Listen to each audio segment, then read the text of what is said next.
Hello, everybody, and welcome to a very special edition of Quest Junkies.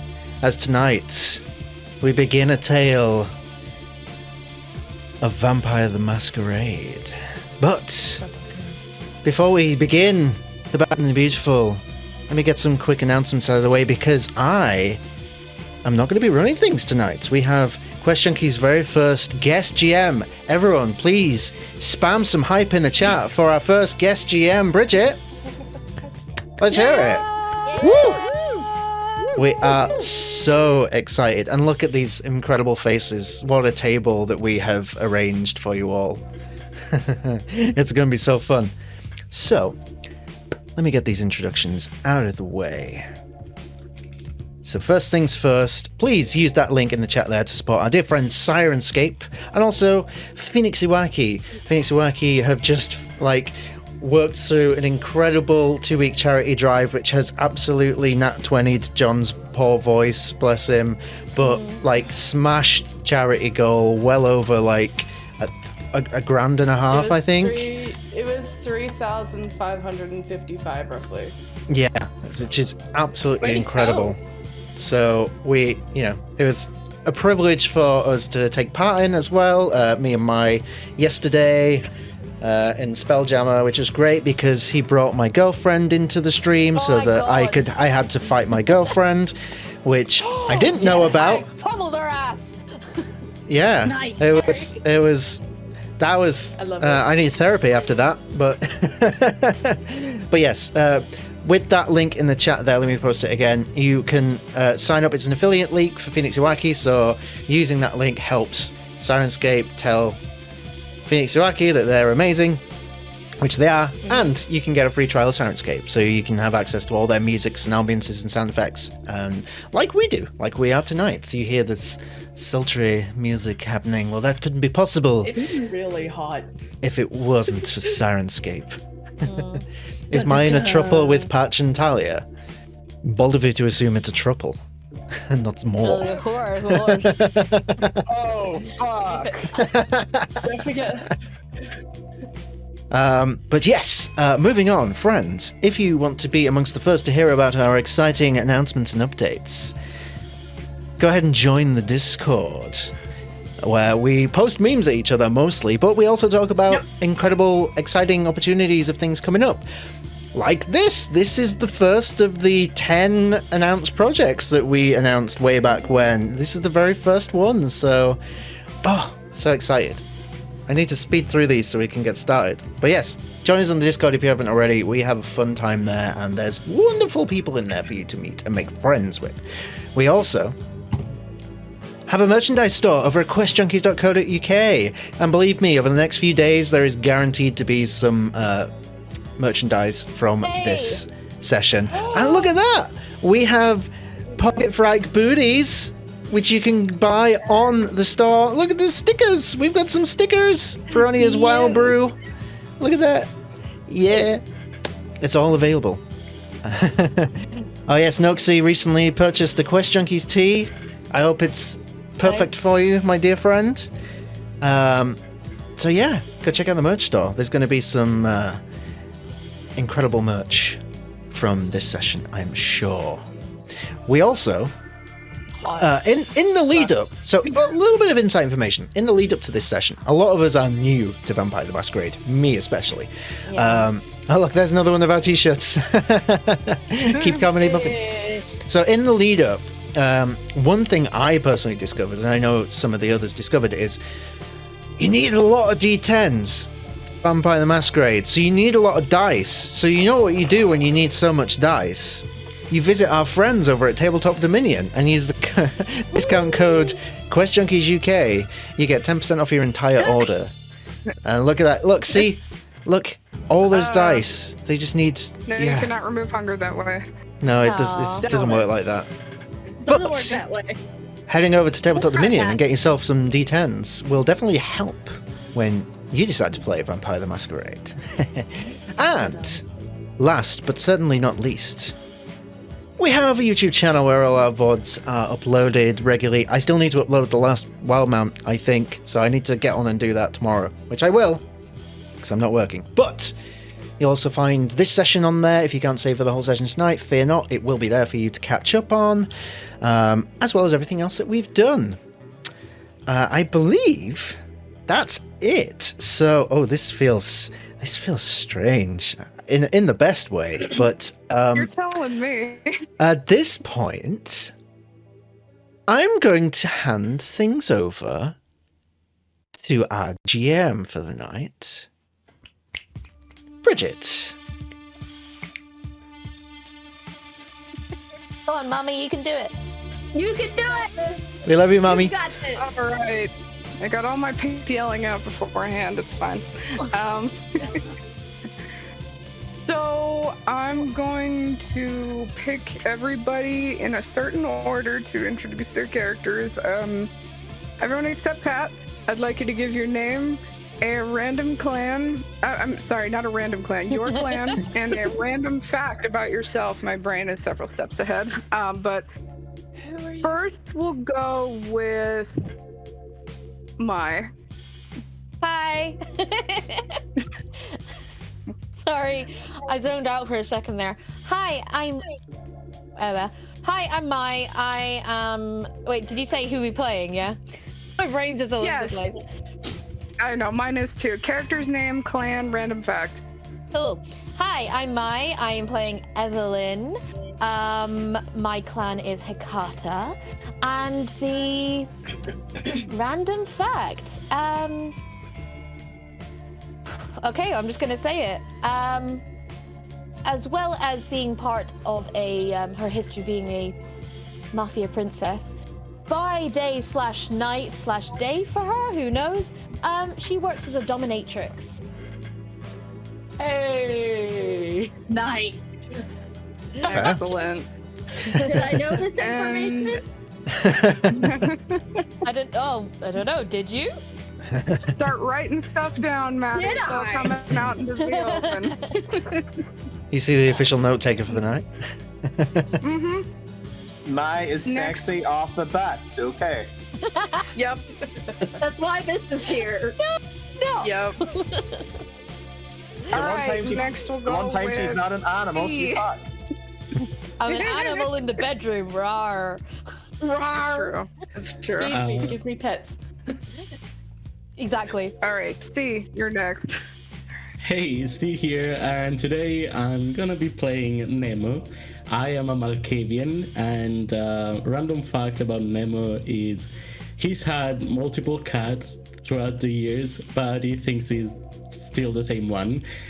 Called him Sylvester because he used to watch Looney Tunes with his daughter, and Loki thinks the cat is a vampire because he likes to bite a lot. Aww. I love like the sheer juxtaposition of those two intros just then. Yes.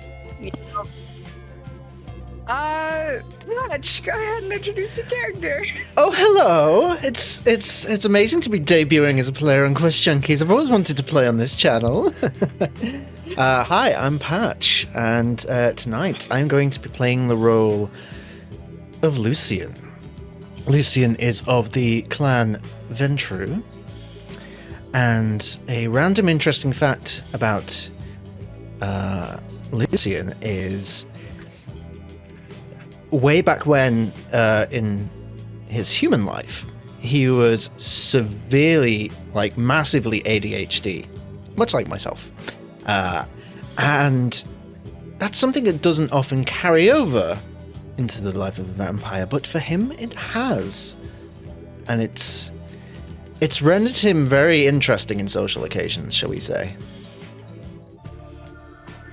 Oh dear. Interesting. Love it. All right. Scarlet, you're up. Oh, gosh. Okay, here we go. Hi. Hi everyone. I'm Scarlet Song, she, her. Today I'm playing Kitty K. A Toreador vampire clan.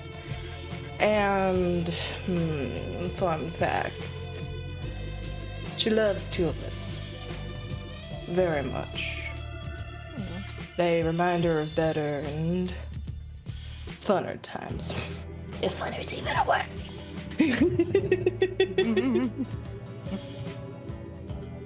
All right. Maddie. I'm playing Teddy. He's a mouse alien. Fun fact. I do have a fun fact. I've been pondering. I do have a fun fact. Oftentimes Teddy will forget to eat. That is a good fun fact. I was going to go with her brother, but You know, that could fact? still come up. that could. But yeah, Teddy forgets to eat often. Oh, we are in so much trouble. Yep. It's gonna go down like a lead balloon. Yep. All going right. down. And We're yelling timber. let's see. Pat, since it took you until this moment to realize who everyone was playing, what are your impressions so far of our coterie? It is a very sexy ensemble, and I am ready to suck. All right, and more will be revealed about Pat's character later. Nothing? We get nothing. Maddie, have you seen the overlay yet? Hmm. Oh, that's true. I haven't seen Hold it. Everyone, take a look at the overlay. There is a And do it fast discrepancy. and kiss this one. Yeah. Yeah! Oh, yeah. Mm-hmm. I did notice that. I was like, who? What? Is Yep. this? With that firmly in mind, holy crap, let's see if we can't. You Start this lying thing. bastard. I'm All playing right, Dave's let's role. rock it till the wheels fall off. I don't Yeah, know what look you're at all talking of about. us. There's nothing there. So, first things first, I'm going to describe a little something about the setting. Welcome to fabulous Las Vegas, Nevada at night. Las Vegas, baby. And the first thing all of us will see as kind of a pre-credit scene, I love prey. we are looking in on a room. It's sparse, minimalist. Not many pieces of furniture around. It's very barren. On a cold metal floor lies a human man. His face is pale, his expression horror-struck. He stares into the open, at nothing anymore. Who he was no longer matters, because above him is his killer, feeding on his open neck. The faint sounds of eating, of crunching, of licking are the only audible sounds. And as we pull away, a door in this room starts to open. Whoever is feeding starts to turn around and look. Notable only by their shock of blue hair. Cut to several hours earlier. Yes! We'll introduce everybody one by one. We begin in a rather nice SUV, something you might see for an uber black large, almost obnoxiously so. And inside, 3 vampires. A purple-haired, sort of, she's the silent type. She's, has her head buried in her phone, texting. Seated beside her is, another vampire wearing a leather jacket with blue hair. Maddie, describe your character, please. Teddy is a blue-haired Malkavian. She does not go anywhere without her leather jacket. She's typically in ripped up jeans, crop top, jacket. Hair is loose, styled in a short bob. And then she kind of looks a little perturbed, just like, where are we going? Are we getting there? What's going on? But also, like, not all coherent, I guess? Because, you know, it's Teddy. Teddy's not always coherent. Indigo will, she knows how Teddy feels about personal space, so she will just look up from her phone, keep it on her lap, and just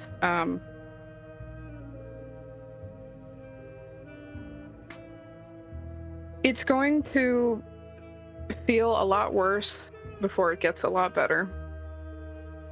The first hour, we have a chance to feed, to replenish. After that, we'll all come together, and we won't be alone. You still haven't told me who everyone is. I don't You like have met one of them already. one that I don't know a lot of information about, and I don't like not knowing information. Nemo, as as you hear this conversation, Nemo, please describe your character. So, Nemo is usually... Should I describe the outfit as well? Sure. Like the Yeah, go outfit ahead. that we're going. Okay. Usually Nemo likes to wear bright colors, kind of discordant, and his hair is a lot messier than it is now. Now he has his hair in a very clean bun, and he has half of a butterfly mask going upwards, and then this very fancy blue two-piece suit. It's a little asymmetrical, so it goes pretty much all the way. And yeah, he's just driving, right? If you want, go ahead and roll me.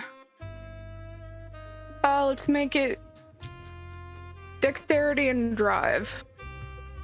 Okay. First roll. First roll. Yay! Okay. That should have gone So in my head. that's 2 successes. All right. So Out of you're 4. able to maneuver through surface streets well enough, but as you get closer to the major interstate that you need to take in order to get to this casino, some traffic starts to emerge as you drive onto the highway. Sorry? No, nothing. Indigo will check her phone one more time, maybe send a few more texts, and say to Teddy,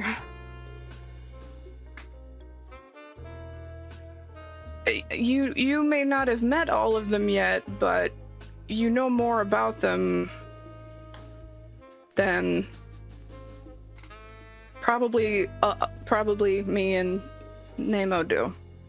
Yeah, I know nothing. That's kind of my job. Well, nice to meet you. I'm Nemo. Who are you then? Teddy, Okay. pleasure.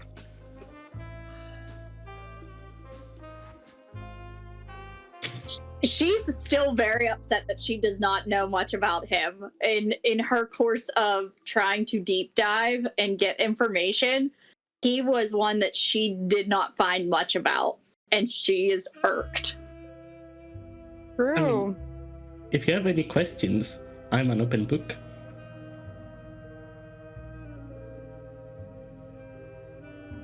Fly fox. Dumb buddy. Sorry? Could you repeat that? No. Okay. Love them. I love them. Outstanding. And you know, I'm feeling generous, so Teddy, make me an intelligence and investigation check. Intelligence and investigation, you say, correct? Mm-hmm. Intelligence. Investigation.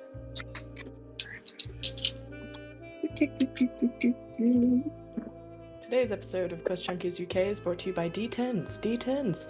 10 times the possibility of before. You said Love fives were D10s. fails, right? Fives are fails? Yes. Okay, 2 successes. 2 successes. You open your laptop back up to a tab that you were reading the other night. It's an internet forum, not unlike an orange app that some of you may be familiar with, detailing in, frankly, an absurd amount of detail. People are posting about these people claim to be fellow anarchs. This thread that you have open is on the continued search for Mr. Nobody. And you just find Jared later. There's conspiracies left and right. Someone says, oh, well, Nemo in Latin is nobody. This person does not really exist. Someone thinks, oh, it's a person out of time. It's a time traveler. Oh, then they launch into another argument about who the next Doctor Who is going to be. Oh yeah, that's Reddit. Where's Talking the about lie? Reddit there. Where's the lie? So, you're an True. open book, you say? I think so, yeah. I don't know much about myself either, so for what I know. Are you Mr. Nobody? Dun, dun, dun. My name means that. Well, that's not really my name. I don't know my name. But yeah, the name that I use. So you don't know your name? I forgot it. What do you mean you forgot it? I forgot a lot of things.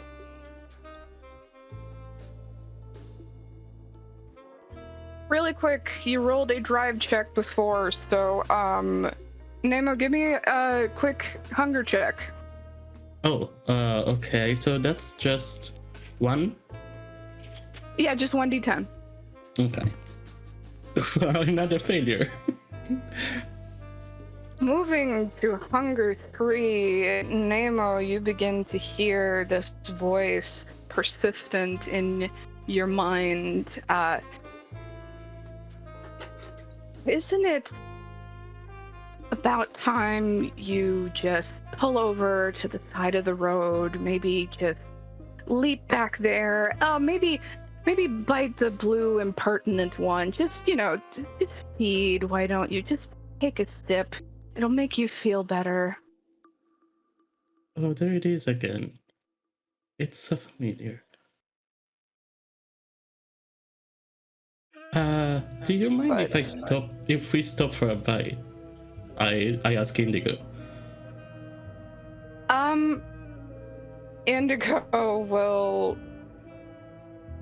I really wish there was time, but given the tenor of whom we are meeting, we are pressed. But there will be chances for you to feed once you are there.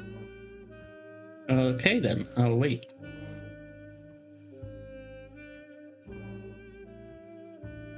All right. Let's see. We've lost my. My, come back. I'm storyteller now. She stepped in sunlight. She burst into flames. Oh no. The overlay will fix itself momentarily, friends. And now Mari. So, with your roll of 2 successes, you estimate that this van will be arriving in approximately not long now. The traffic starts to clear up as you merge onto the highway, and soon you are about 15 minutes out. And from here, our scene will shift to the Viridian Dream, a popular casino that straddles the line between Anarch and Camarilla territories. This is at first glance, this casino is somewhat basic looking. It is very much, it's not a skyscraper, it's just a 2-story building from the outside. There are lights and things. There is maybe a cordoned off section of rope where people stand outside to be admitted into this evening's event. A masquerade ball. For those that have received an invitation, they would be aware that there is a theme. It's 1940s elegance. The dress code is not enforced, but it is encouraged, as this is a Camarilla-associated business. They do love to make their spectacles amongst themselves. And inside, we find, past the entrance hall, onto the main casino floor, where just off to the left is a coffee shop, open 24 hours. Standing in line, Joey. Waiting in line for, could be a coffee, or it could be that pile of CDs for sale on the counter. And as you get to the front to place your order, give me a, let's see. Dexterity and stealth, please.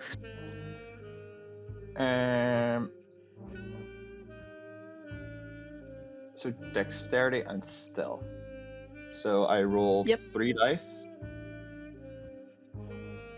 You would roll 5. 5. And you can add your specialty because you are trying to do this silently, so technically this would be a pool of 6. Okay, so 6 dice.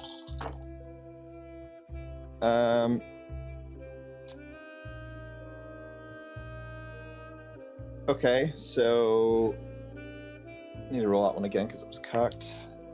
Okay, cool. So I got 2 4s, a 5, 2 6s, and an 8. Okay, even split. With 3 successes, I'm going to make a quick roll here.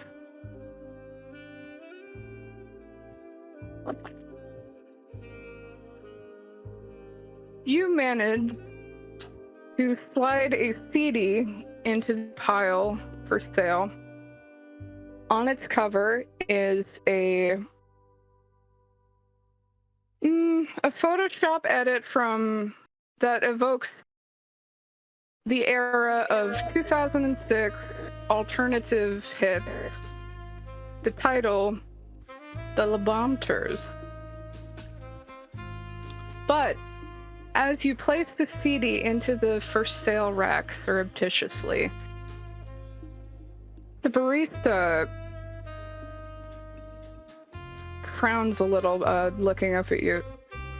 Did you just put something in the bin? Oh, you're talking to me? Sorry. Yeah. I found this over there by mistake and thought it belonged better over here. I hope that's not an issue.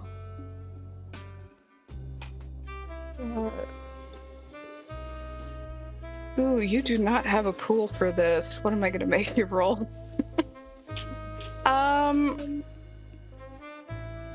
Just give me a straight charisma check.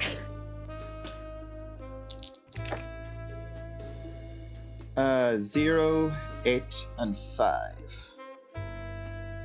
That beats her 0 successes. She just looks over and checks in the bin herself. Oh, weird. I don't know how that got there. But thank you. Did you want to order anything today? She gestures at the coffee shop menu. Joey kind of like scans the menu and he's like, I might be performing on stage later today, so I might just get something to help with my singing voice. I don't want to get myself all clogged up. Okay. She'll kind of look up at the menu and then look back at you. A red eye? It's got a lot of espresso in it. Thanks. Yeah, I'll take a red eye. Great, that'll be $7.50. Ow. I don't know if I have money, so I go into my wallet. You do. Okay, cool. Generally, My wallet. everyone's got at least a little bit of money. Cool. I hand over $10, I guess. There you go. She'll make change and she'll say, "Be right out with your coffee." And from here, our scene will shift again to Yeah, interact. across the hall from the coffee shop, over the gaming floor with all of the people milling about before the ballroom opens up. There are casino noises, slot machines going off, bling, bling, bling, people gambling, things like that. Where pretty much directly across from the coffee shop, we see big, ornate steel doors that are faintly glowing with red LED lights in the rhythm of a beating heart. Oh. Inside these doors is a nightclub. Lush red fabric adorns every surface. It is opulent in nightlife, and it is just about to open. We center on a red-haired woman with short, close-cropped hair, dressed in business casual in a pantsuit that is rather well tailored. Lucien, please describe your character. Lucien, the Ventru, has a very particular, intricate style. The smartest, shiniest of suits, holding that characteristic red all around Fantasme, the club. long white locks straightened perfectly. Looks like it took about 6 hours to do. In reality, it's just always that way. Like a black Pantene ad. A pair of spotless glasses adorn his chiseled face, extended jawline, and very generally emotionless face. And that's Lucien. Amaranthe, your assistant in all things, holds a clipboard. At first glance, it may seem like a clipboard. It's actually an iPad that she scrolls through. Seems to be checking off to-do list items one at a time. She's not looking up at you as she speaks, just having an idea of what's going to happen tonight. She just, I still think this has a chance to go terribly, terribly wrong. Well, of course. It always does.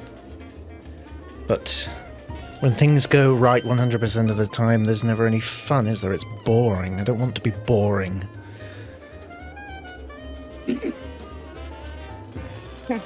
He chuckles at that, stopping at one particular item. I'm reachable by phone, but there are those rumors that need investigating tonight. Real quick, make me an intelligence and... Actually, let me double check your pool for this.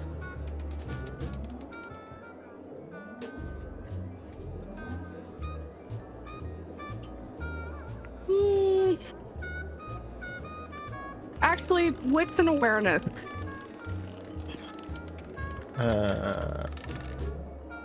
Which one, sorry? Wits and awareness. Wits and awareness, okay. Where's wits? At the top, under mental. Under Aha, mental. yes, okay. Oh, okay. Cool. First time playing, folks. Bear with me. Oof. The dice noises. Okay. Yes, Like the blacks. I got 2 fails, 1 success, and 2 critical successes. 5. Exploding! That's the first crit. Nicely done. Nicely All done. right. I have no idea what that means, but I'm happy. When Amaranthe says rumors that need investigating, you recall during your last check-in that she mentioned one of the rumors that management was interested in quashing had to do with an uprising of people that appeared to be following some sort of conspiracy theory. It seemed like just another cult. But management didn't want to worry about it, so they bobbed the task off on you, and you delegated it to Amaranthe, as you are wont to do.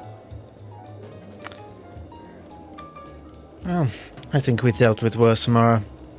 Why don't we send the twins out for a walk? See what they can drum up. She'll pull out her phone, send a quick text to their number.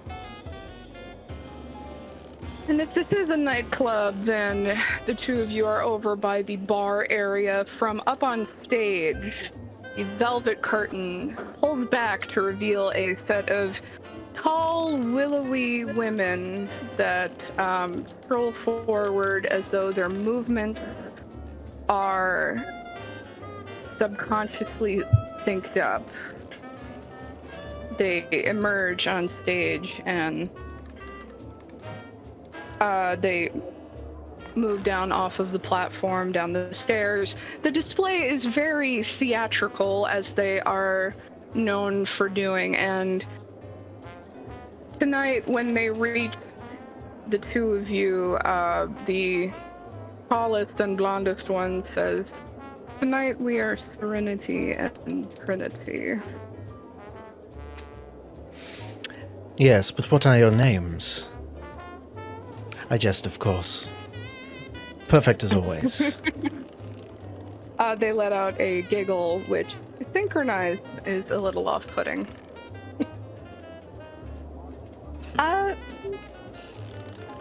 What would you have us do tonight? Well, do what you do best. Take a walk. People are very loud. They say things sometimes louder than they should do. You have a keen set of ears between you both. See what you can find. And, of course, if you have any trouble, then, well, you have my permission to have fun. They share a conspiratorial whisper between the two of them, and just Trinity says, "As you wish." Almost on cue, the doors to this club open. Fantasme is now open to the general public, and a few tourists from outside start to make their way in. You get a text from on your phone, and it's from Indigo saying ETA 15 minutes.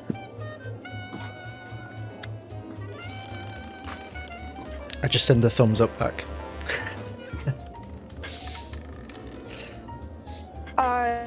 Excellent. So from here, our scene shifts once more up a couple of floors deeper into the hotel to the penthouse suite, where we find ourselves moving down the rightmost hall, down the hall to the right, to the last door on the left. Inside is a flurry of giggles, talking, laughter, pleasant noises being shared. Let me... Evelyn. Give me a quick stamina check. Oh. Okay. So let's see. Where is my stamina? 3 dice.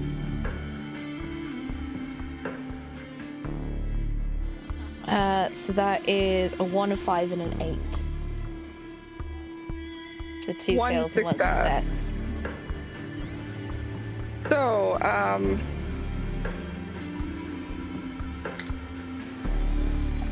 the person that emerges from beneath the bed sheets first has long, shoulder-length black hair, and just...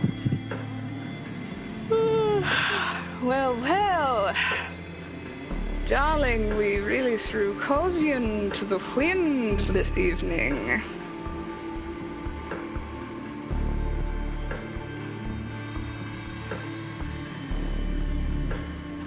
Well, you know what they say. Let's live dangerously. I don't know.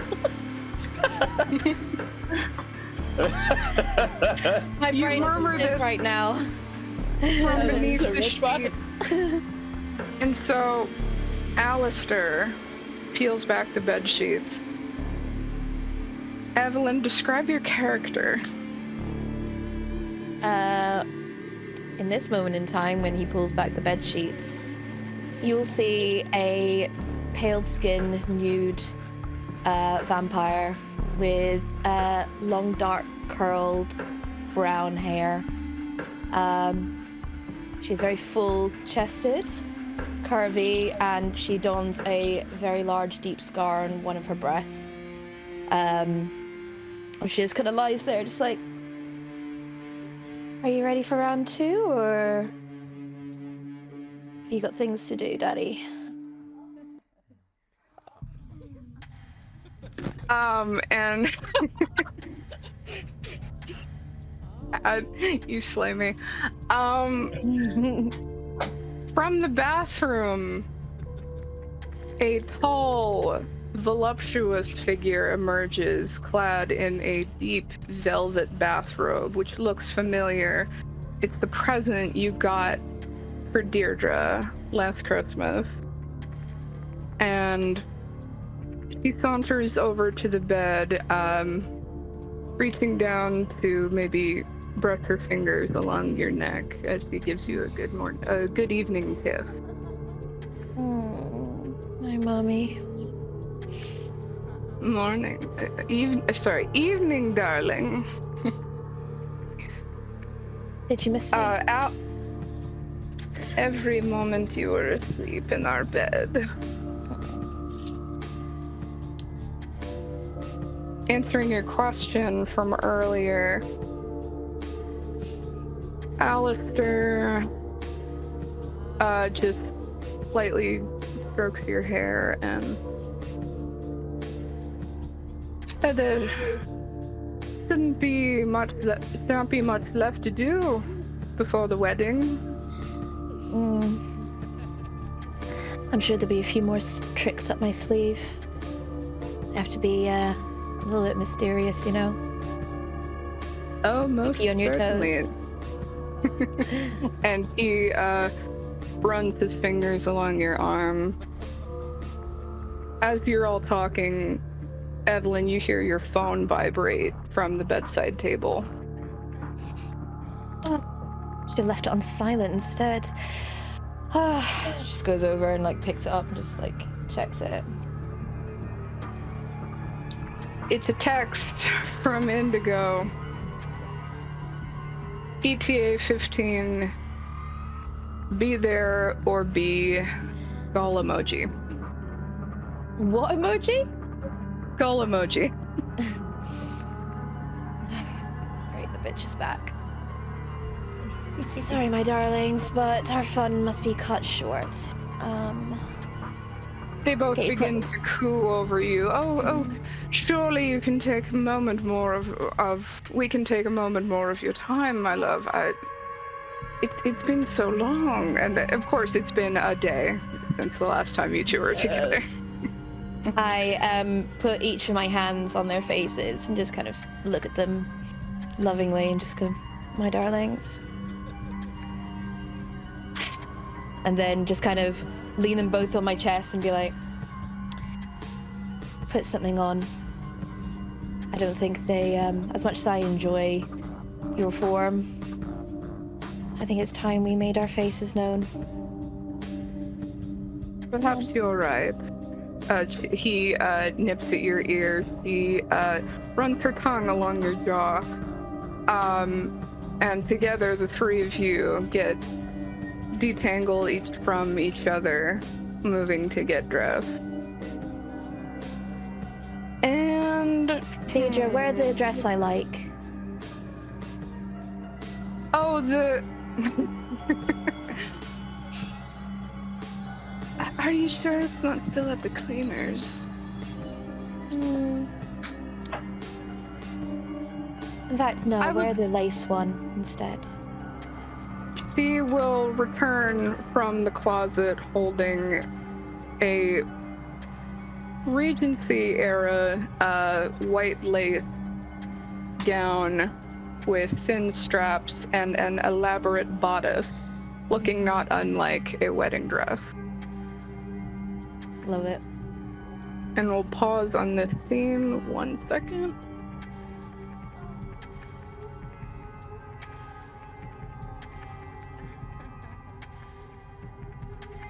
All right.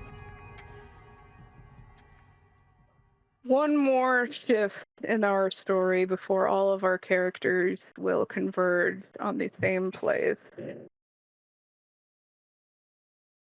Away from this penthouse suite, we move in the opposite direction, but before getting to the elevators, we venture further down the left. The first door on the right. Kitty. Roll me a quick stamina check. Hell yeah! Critical success, baby. It's both 10s. Yes. Both 10s, that's 4 successes. All right, you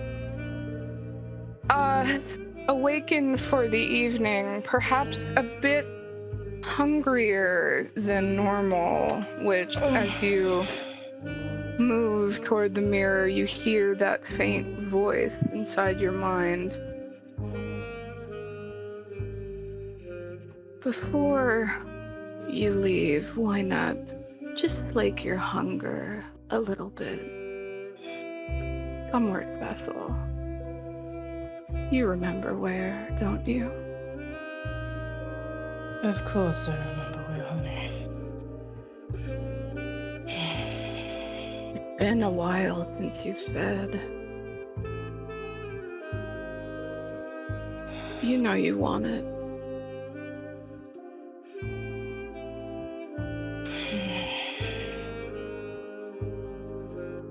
To clarify one thing, this is the voice that I think it is, right?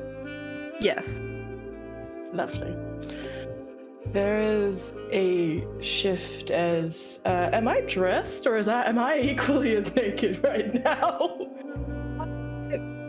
You can be wearing as much or as little as you like. Alright. In a nightgown that does not suit this era of modernity. It is soft, hair is down and flowing. There is as warm as dead skin can kind of be, glow to the edge of it. Kitty, or Katerina, as she once was, reflects a lot of her mother's tendencies. Fine frame, good posture, wants something that's been instilled in her for many, many centuries at this point. Well, centuries. As she kind of leans in with this wistful temptation. And then there's a slight, balling of the fist as she kind of almost snaps her hairbrush in half as she's torn at this voice. But she is hungry. But not hungry enough, not yet. He'll add, sooner or later, you're going to give in. I know that, Adam dear. But not yet. Kitty, your phone vibrates. Oh, bloody hell, this thing. I pick it up by the edges like this. It was given to me at some point by someone who understood the technology so much better. I miss letters. You had time to think with letters. People just won't shut up on these damn things. And I look at it, and I'm looking at it upside down. Because it's one of those nice, solid black screen ones. Mm-hmm. And then I realized that the camera is the other way. It's they're so small these days. And then I switch it the other way around. After a moment, your screen lights up, and the text from Indigo. ETA 15 minutes. Get ready to paint the town red. Blood drop emoji, blood drop emoji.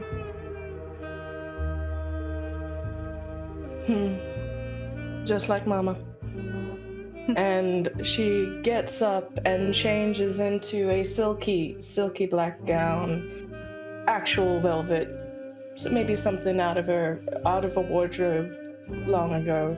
She puts on fine furs, something that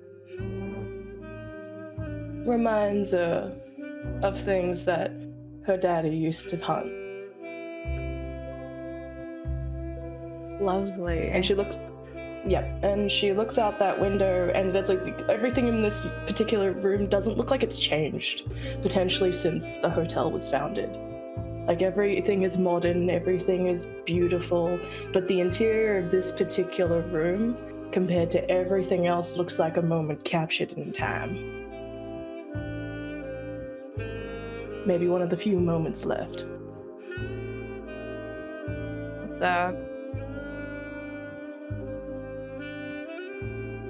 With that in mind, are you prepared to emerge from your suite? Just to double check, this is a masquerade, right? Yes. You would have received an invitation. She gets the invitation. She puts it in this small clutch purse along with a small lining on the inside where she keeps a very specific item. And as she steps out, she picks up like this black velveteen mask with gold sort of lacing around the edges and the eyes, and here we go again. Just another party. Excellent. And that's Kitty. And we will pause there and accelerate time just a bit, enough for all of you to arrive in the same place. You all have an idea of the plan for this evening. For the first hour of the celebration, you are to be seen publicly. You are to mingle. It would look out of place if you needed to feed and you did not take that opportunity. So you are encouraged to feed. All of you would be aware that on the premises there are roving humans available to speak with, to interact with, and to feed on for the right price, which is $350 to $500 an hour, depending on whom you speak to.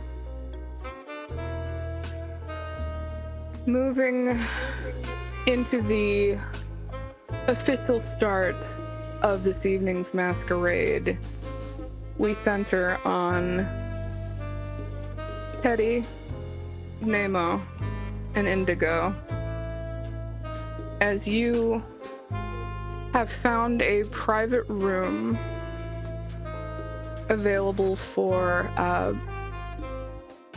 Teddy, if you had to guess, you would say this is a conference room available at a hotel. Perfect. It's plenty of space. There are no windows. You briefly had to smuggle your laptop into one of the seat cushions in the SUV you arrived here with. Otherwise, security would have checked it at the door. And just for fun, give me a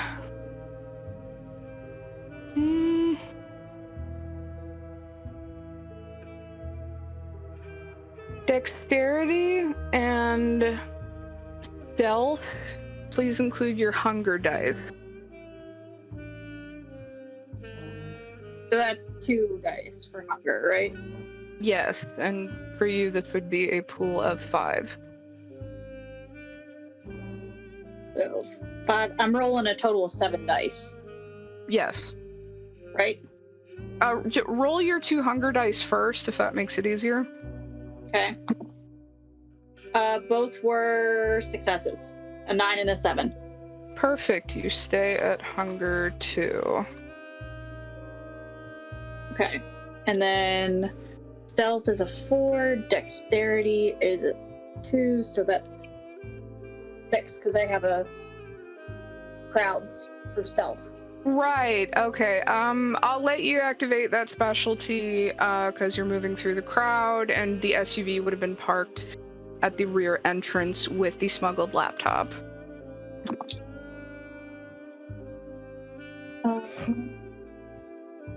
And I got double crit and another success, and 3 fails. 5 So it's- successes. Yeah.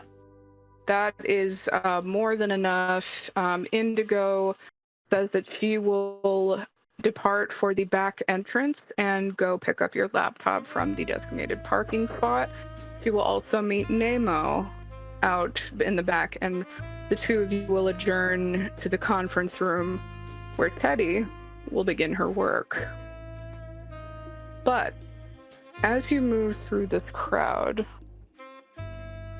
give me really quick, let me check.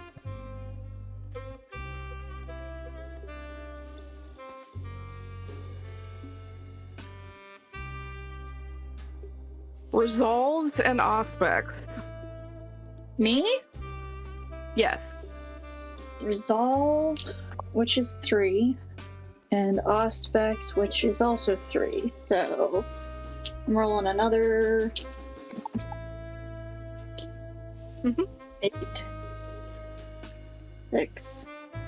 That's not good. I only got 2 successes. 2 successes. As you are moving through this crowd, somewhat almost undetectable given your penchant for stealth in this arena, still you accidentally shoulder check someone, and in that moment Teddy freezes, her eyes glazing over as she experiences a premonition. Ooh.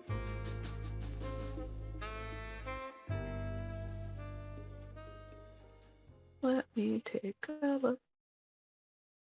Ooh. Okay. So, let's see.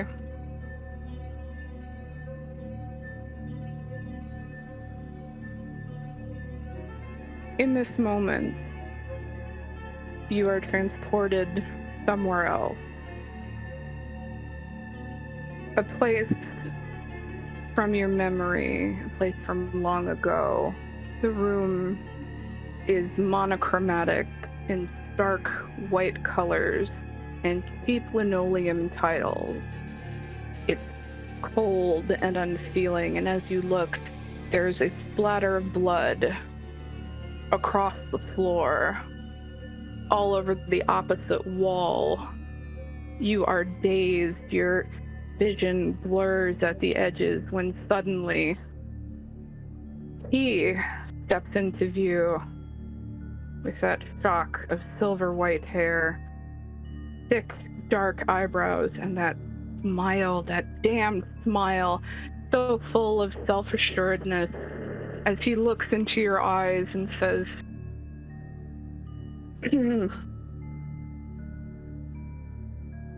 "Sweetheart, don't you see? This is a good thing. You're finally becoming who you were always meant to be." He tilts your chin up and kisses you. The two of you embrace. Your vision slowly pulls away and you see yourself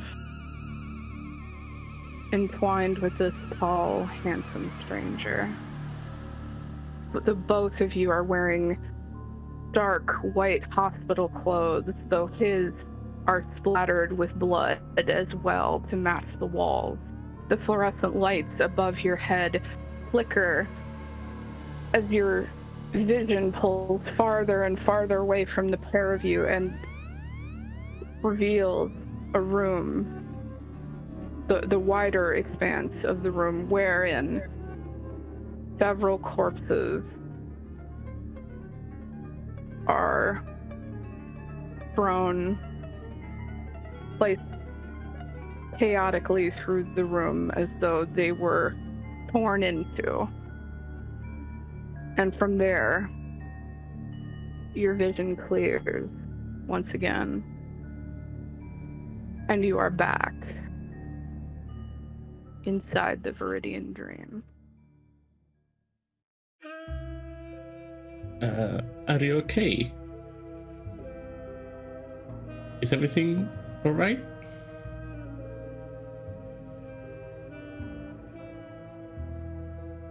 Yeah.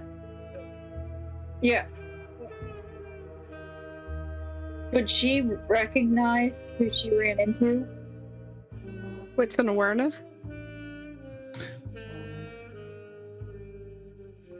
Oh, this is a good one. Or for wits. Would I get the hearing pool or just the 2 for... Just your regular 6. Okay.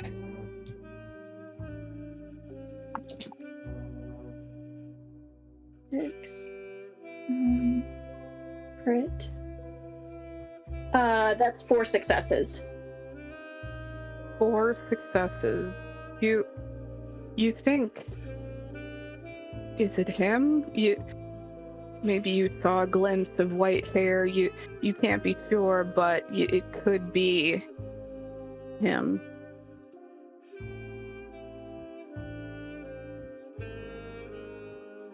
The stranger that shoulder checked you has stopped in the middle of the gambling hall.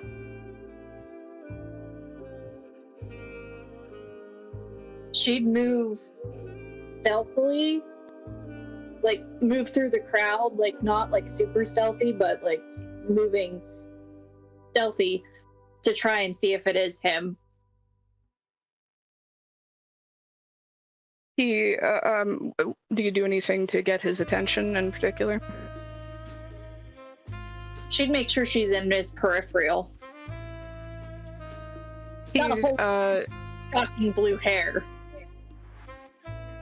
He'd turn around, seeming to not notice you at first. And as you look closer, there are traces about his face, some sort of familiar energy, but you can't quite place it, though his hair is the wrong color. But as you look to determine if this is who you seek, another human walks up to him and goes, "I'm so sorry. Are you Sebastian Stan?" And he just runs his hand through his hair. Yeah. Hi. And the two of them start talking.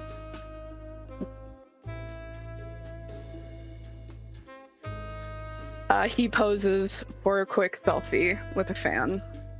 I think you've just broken Matty, by the way. I think I have. Mission accomplished. That was perfect. Perfect. So perfect.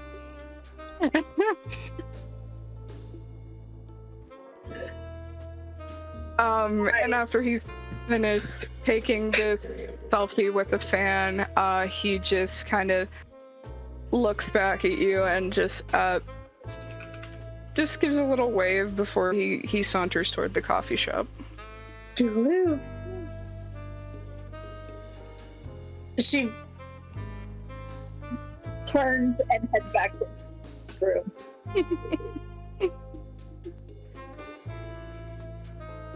Amazing.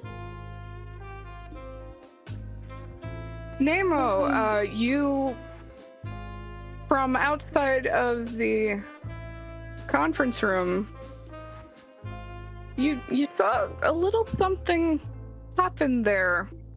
Not sure what that was with Teddy. Confusing. Seems like she knows a celebrity though. Good for her. Pro tech.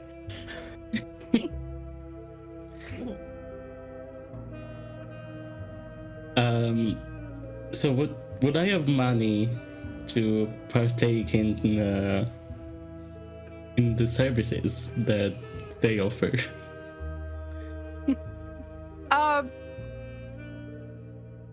You could find. Are you intending to see if you can afford a rental? I mean, if there is something like a bar where they serve it on top. It's like, could I tap. please I would get blood prefer on tap? that. Yeah, like a pint. We'll say A punt? that.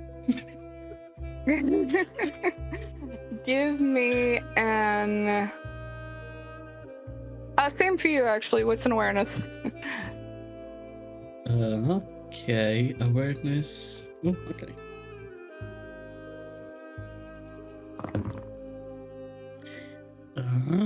That's 2 successes out of 5. 2 out of 5. You're not entirely sure where to start asking. There is no menu of available prices, but the closest you can think to look is at the club with the doors that glow kind of like a beating heart. That hunger you're feeling draws you toward that familiar pulsating light. Okay, so I guess I go towards it. And I try to see. Like, I don't know how to go about this. I say to myself out loud. I'll say that Indigo, in walking back with you from the parking lot, would have encouraged you to ask around, maybe told you a little bit about the club where everyone is milling about right now, and she's told you that who runs this place. But at the same time, you have time to explore every option. Yeah. I mean, I feel like I'm hungry enough that that's my first priority. So, yeah, I guess I go for one of those rentals and is it clear who they are? It is not clear. As much as entertaining as it would be to have humans wearing sandwich shop boards saying "Eat me, please," that's not the case this evening. So, but the club seems like the likeliest place to start. Okay, so I go there and I guess I ask the first vampire that I meet.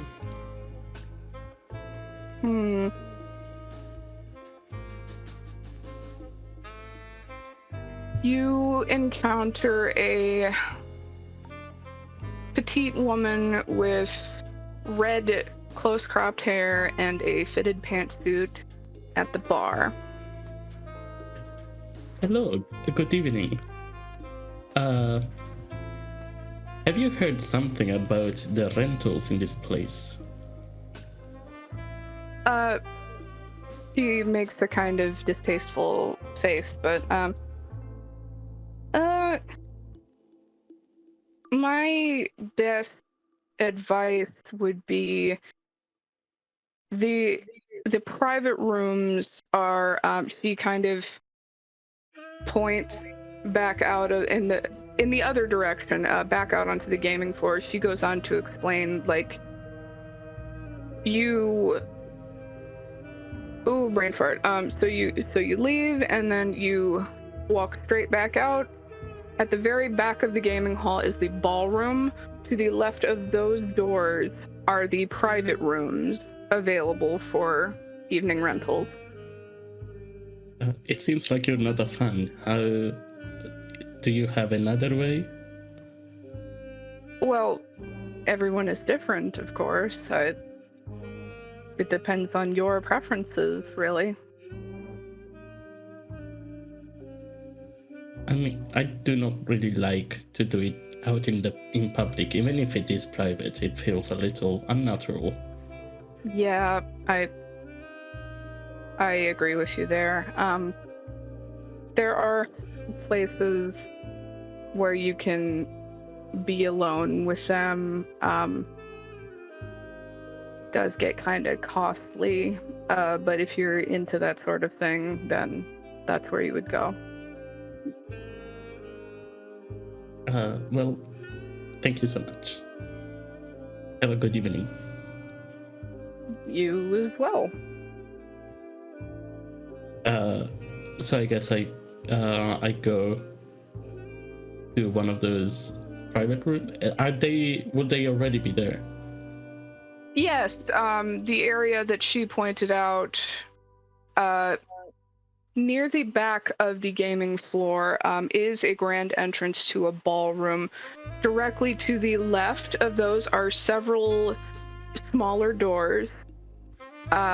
They appear, each of them has a velvet rope in front of them. The velvet is green, very distinctly a mark of the hotel. All of them, but the first door on the right, are guarded. There's it looks like a bouncer of some kind standing outside. Okay, so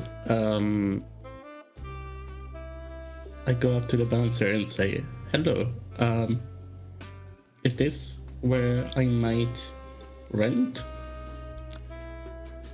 If you've got the cash, sure. I think so. Let me count. I just do I?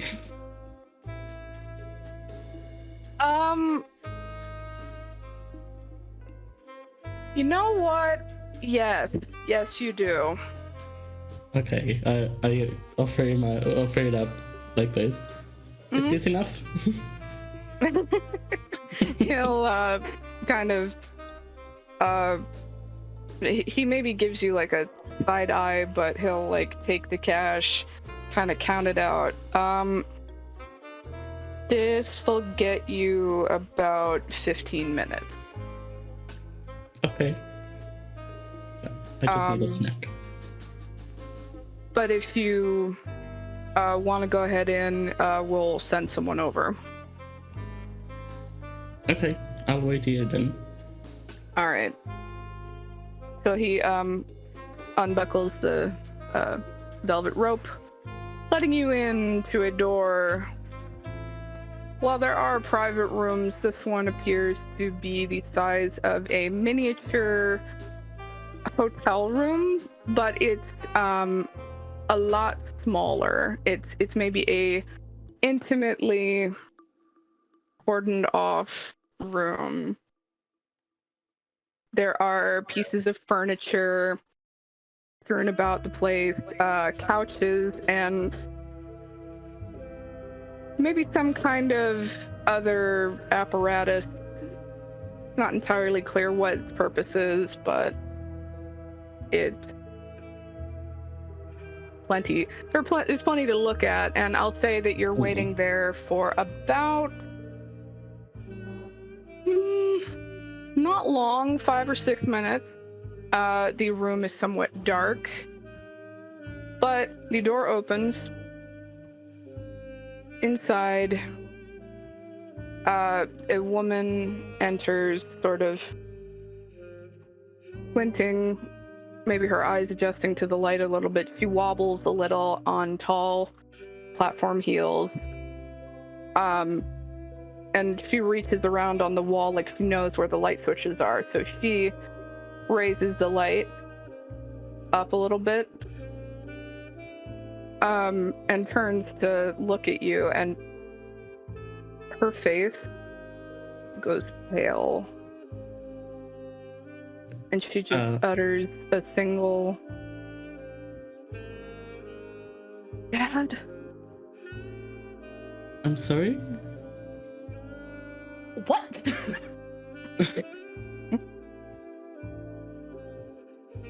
You must be mistaken. Pause on this scene. Wow. Dare you!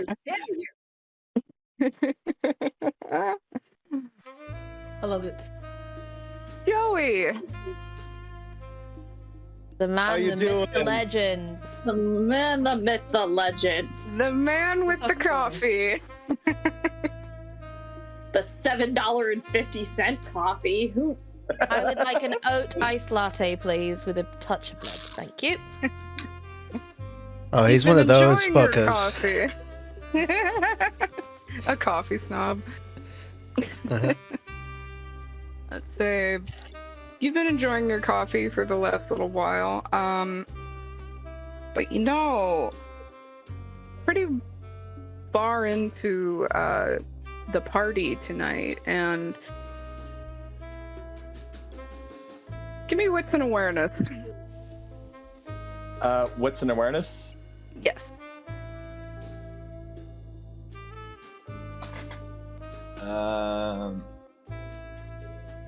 Wits and awareness. Gotcha. So I roll 4 dice.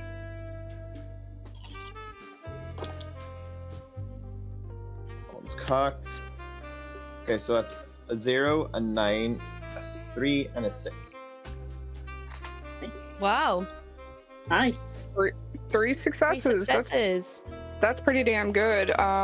You're wandering around holding your coffee. I'll say that you notice toward the back, you've wandered pretty far into the casino, and toward the back room there are all these rooms with partitioned off doorways, but someone emerges. Looks to be an unremarkable person, but a woman emerges from the back room, follows after this man, and just says, "Freddy, you're supposed to be on lockdown." Vanessa. And he says, "Vanessa," and he runs away. And she darts after him through a crowd that watches this minor display of who knows what that was, really. Just they know that this is the party where strange things tend to happen. I love you Joey's more go- now. Joey's gonna kind of like hand in his pocket, like other hand in his coffee, just kind of like meander over to the now open door. It's just gonna take a little. You're going to peek in? Okay. Just a little peek through the wide open door. There's, it looks a little dark inside, but there are some accent lights that draw your attention to several couches, a mirrored wall inside, and maybe some kind of furniture. It looks unusual to be a chair. Not a chair exactly. It could be like a pommel horse. It's strange, and if you wanted to see what it was, you'd have to get a bit closer. Is there a smell coming from the room? I fucking love you. Give me 1 second. Can I roll the smell? Give me Sniff check. Yeah. That's 2 dice. wits and investigation. Sniff. What? Sorry. Wits and investigation. Wits and investigation. So I roll. What is the Oh stank yes, that's in a this dark room? roast, that one.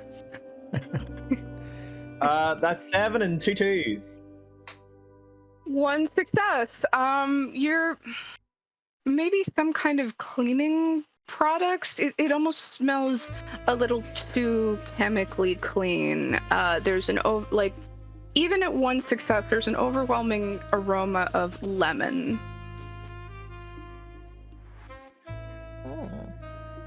Whatever these rooms are, they are clearly very well cleaned.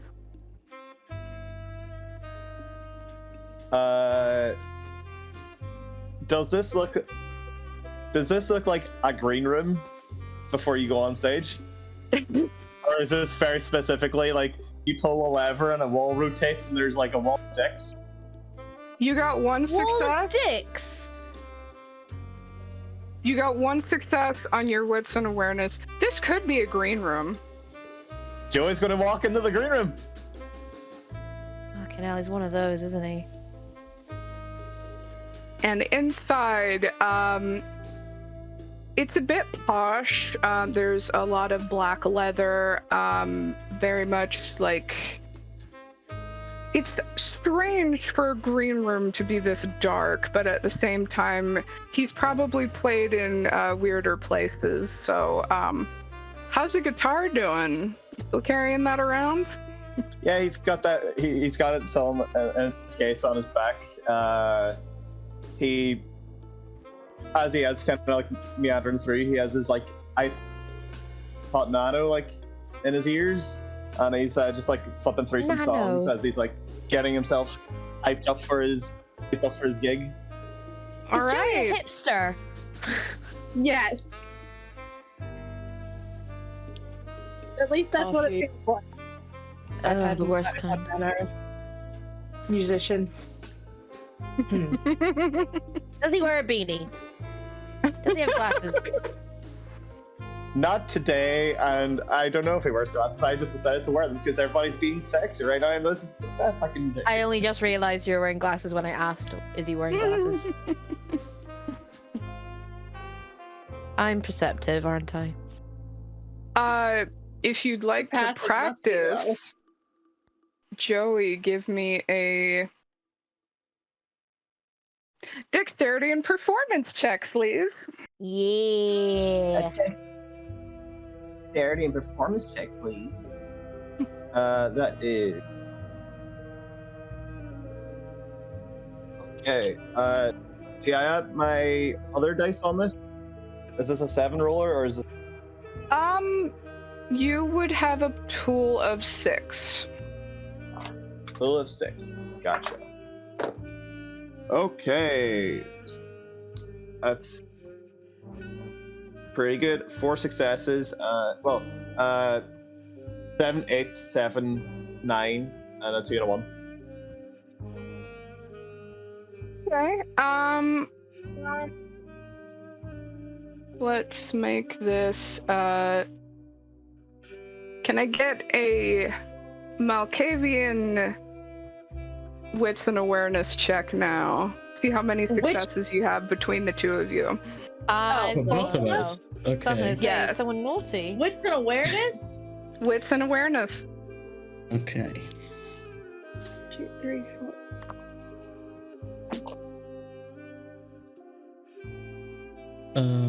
Okay, so I have a 1 and a 0, and then a 6, a 5, and a 4. So 2 failures plus a 1. I don't know if it counts as a critical failure. It's just a fail. Okay, so 3 fails and 2 successes. 2 successes, alright. I have 4 successes. Plus 4. Alright, I will make a quick roll as well.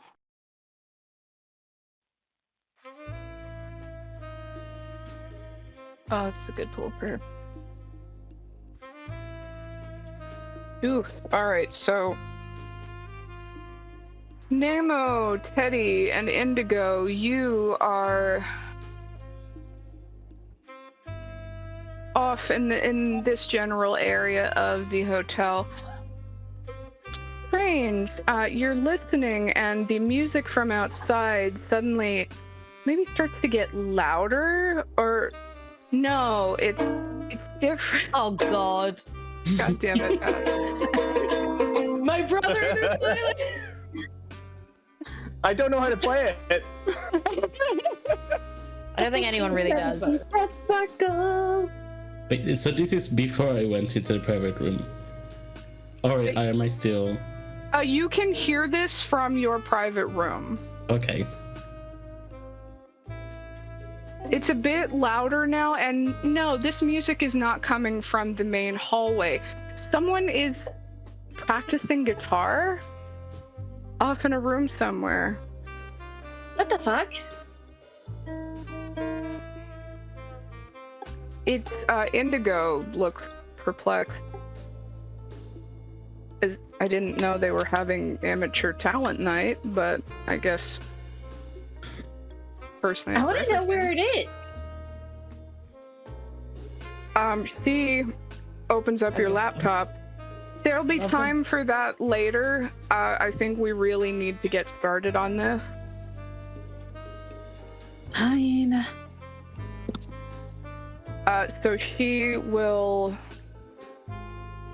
walk you through the plan. The plan is to divert security away from the lower levels. And for this, I'm going to have you make your favorite roll out of all of the rolls. You can use your technology specialty, so you add 5 plus 7 dice. Gonna need 7 you to dice do total? that 3 times. Jesus. And just see how many successes you get. Okay, so we said 7 dice total. Yes. I think that's So this. 7 dice for this scene. When I come back to you, I'm gonna ask for this roll again. Okay. And then I'll do it one more time after that. So tell me what you get. 2 crits. Oh. Oh.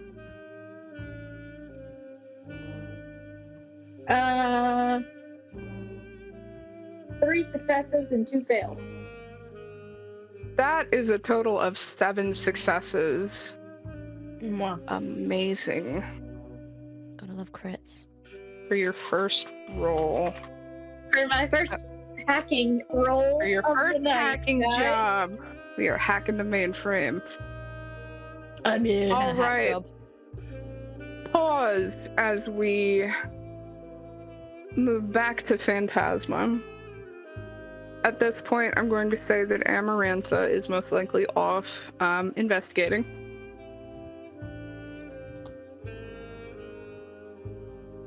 Evelyn and Kitty, is it Yeah. fair to say that out of the entire hotel, this is where you might linger first? Sorry, where are we? I completely zoned out. The club. Yes, definitely the club then, dear. The club. Yeah. All right. Everybody in the I'd club say- getting Uns. fighty. I would I would say for sure Kitty likes the atmosphere, it reminds her of her mother. Nice. And Me, it's the literally just somewhere that's dark. so out of the two of you, Kitty, you are at hunger too. You do have an opportunity to feed if you would like to do so. All of me just wants to incite some chaos. I want to push it to 3 and then have to submit, because right now the voice is like she is full rebelling against that thing for various reasons. You just want to hear Bridget do the voice, don't you? That too. I'm not going to deny that. But also, tasty, juicy backstory stuff. I'll say that in the club, you all haven't officially met yet, but you would be aware of, between the two of you, I think it's a matter of who's pulling more focus. Who has the more attention diverted to their movements. So Evelyn arrived with her small entourage of 2. Flanking her at either side, they find a table toward the stage.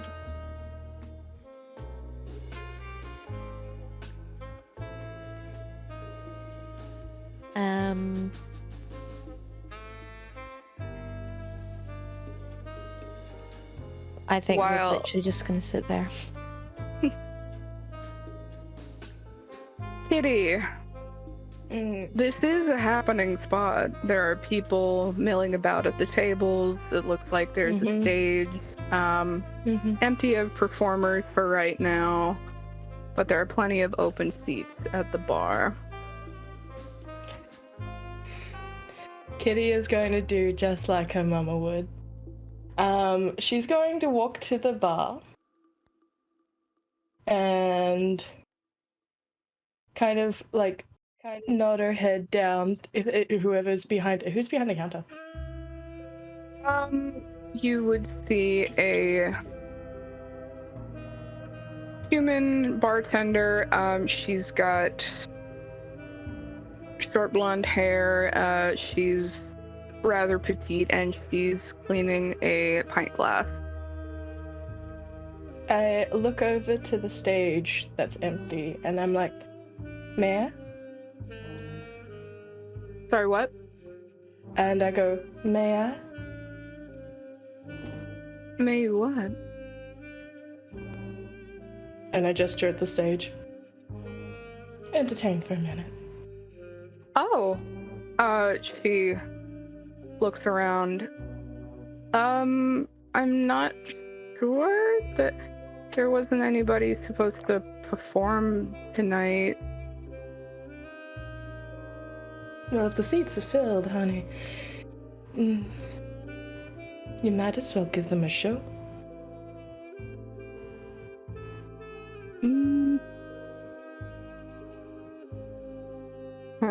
This will be a big pool for you. Charisma and persuasion. Thank you. If you add your specialty, that's 9 dice. I was about to say, can I? Yeah. Oh my god, there's so many dice. What do I do? 6, 8, 9. Ooh, she's coming in hot. Above 5 success, right? Yes. So 1 critical, 3 failures. The rest are successes. Okay, so that's math. 3 failures. Out of 9 dice, 3 failures. Uh-huh. One critical success. Before. And then the last one was, and then the remainder are successes. The remainder is successes, so 9, I believe. I believe so. If we're 9 doubling a single successes. success. She looks a little flustered, but You have gorgeous rouge to your cheeks, dear. Thank you. I guess you could go up there if you wanted to. Much obliged. And with like a terrifying amount of grace that is not in Scarlet's heart, but is totally up with Kitty. Kitty slowly takes to the stage as if it was always intended, and this was entirely planned with like poise and like preparedness, and just belts out an aria essentially. Like a soft, like something that her mother used to croon whenever she was on stage. This is a stage that she knows. She's seen people on this one before. Are you singing in English? She's singing bilingually, actually. 1 part Spanish, 1 part English. Cool. So, yeah. And because of that brilliant roll, I'll say that it counts toward the success of your performance. Lovely. Lucien, you see everything that goes on inside your club, and over the security cameras, it seems someone has wandered up on stage, and they're performing. It wasn't on the schedule tonight. Don't like change. Do I recognize them?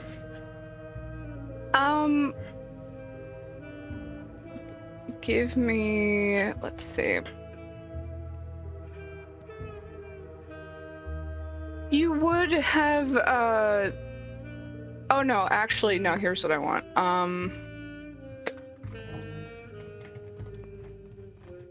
Just, wits and awareness, it's a popular one, but here we find ourselves.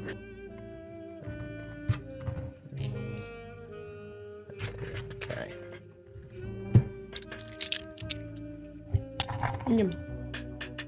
Oh, so many dice.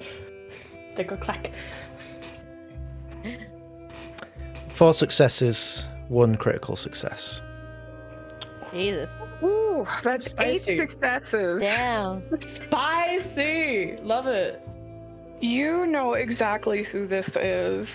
In fact, even before this evening, you would have been aware of Kitty. She's been a mainstay at this hotel almost since the days that you had your inception here, that you first started working here. As far as what you would know about her, her story dates back I do to have the hotel. some inside Yes. info that you have sent me previously, You do. if you'd like me to just refer to that. Yes. Cool. So, at this point, would Lucien be in his office, or would he have emerged to sort of watch what's happening? I think he'd still be in his office, but he'd be about to leave when he noticed this in particular.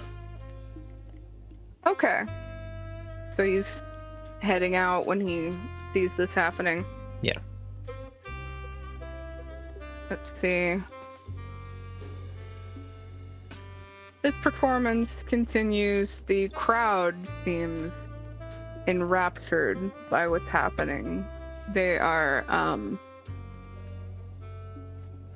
full of admiration, and as she finishes, they burst into applause, which is around about the time that you would arrive and notice another familiar face sitting with her 2 usual partners. Evelyn has been sitting in the crowd and watching this happen. Evelyn, can you also make me a wits and awareness roll? Okay. So that's a 2 and so 3. Okay. 1 success, 2 failures. 1 success. You might have a hint of an inkling of who this is on stage, but the name escapes you. But as you see the owner of this club emerge from the back room, you do recognize him. Indigo told you that you were to work together this evening.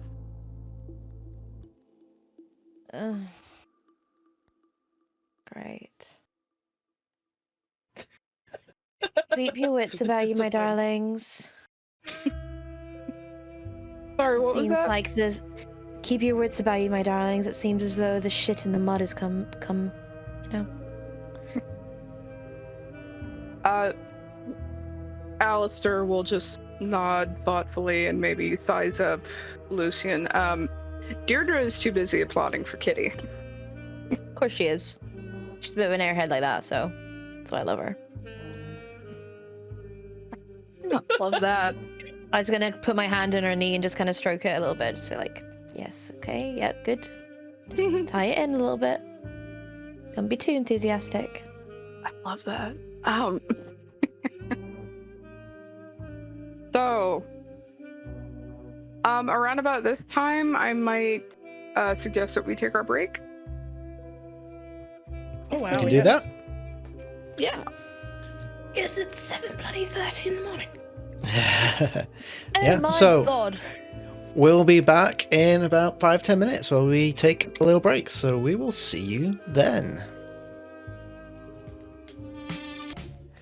And welcome back. Sorry for the brief interlude there. Some pesky tech goblins had to be bitten and dealt with, which they were.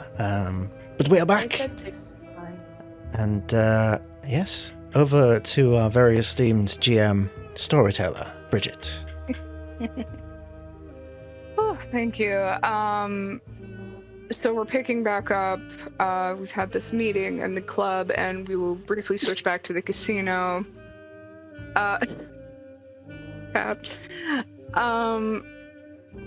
Teddy, I'm gonna make one more roll of intelligence and technology, your favorite.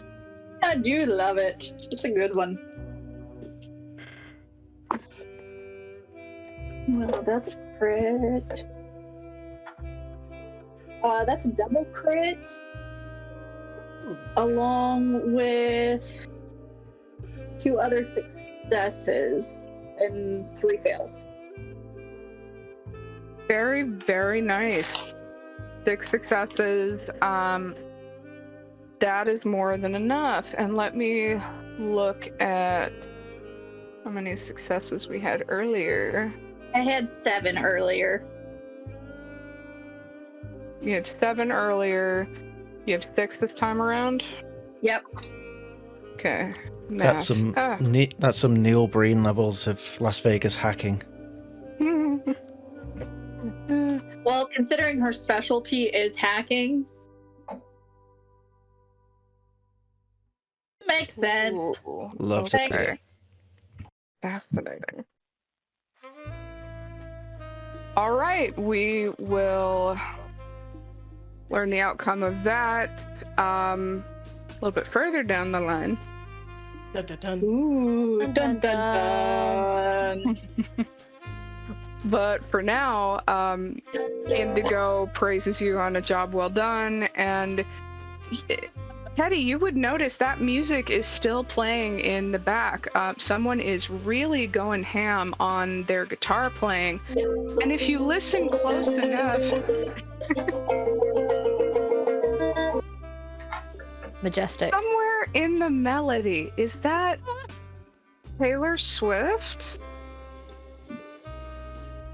Yeah, maybe. No, you just Tay. Through the wall, it's a little tough to tell, but as you listen more, the melody starts to sound a little bit more familiar. I have this feeling where I get older, but never just wiser. Midnights become my afternoons. Oh no! When my depressions work the graveyard shifts, all the people have ghosted stand there in the room. And I've broken Maddie again. How do we award inspiration right there? Like, come on, man. It's me! Hi! I'm the problem, It's me. That's my go-to song these days. I love it. Pat, take So, another point of willpower, please. Mark it on your sheet. You So- have an extra point of willpower for that. That's willpower inspiration. Yes. Judging by Patch's reaction, guys, this is my last night in QuestJunkies. Thank you, it's been a wonderful year. Oh no! We've got tomorrow night where I kill you. You don't just finish. Patch needs to be done with you. I love this so much. Does it bring you joy, Bridget? Does it bring you Yes. joy? It does. In my heart. So while I think I've broken Maddie again, how does Teddy react to this? Teddy would not have the same reaction. She'd be kind of annoyed, because Teddy's a little bit more alt than I am. I'm a basic white girl that loves Taylor Swift. not that Taylor Swift is basic white girl, but I am. And I love her. Indigo praises you on a job well done, and you are able to pack up your laptop. Indigo says that we should get moving. We have to meet the others at Fantasme, but for now, you have a moment if you'd like to investigate the source of the music. Oh yeah, absolutely. Pokes in the head. Why are you shit? So you pack up your supplies, keeping your laptop close to the chest. You emerge from this private little conference room and follow the guitar melody. A little bit further down the hall, there's an open door, and you see... Joey, describe your character. So, you open the door and you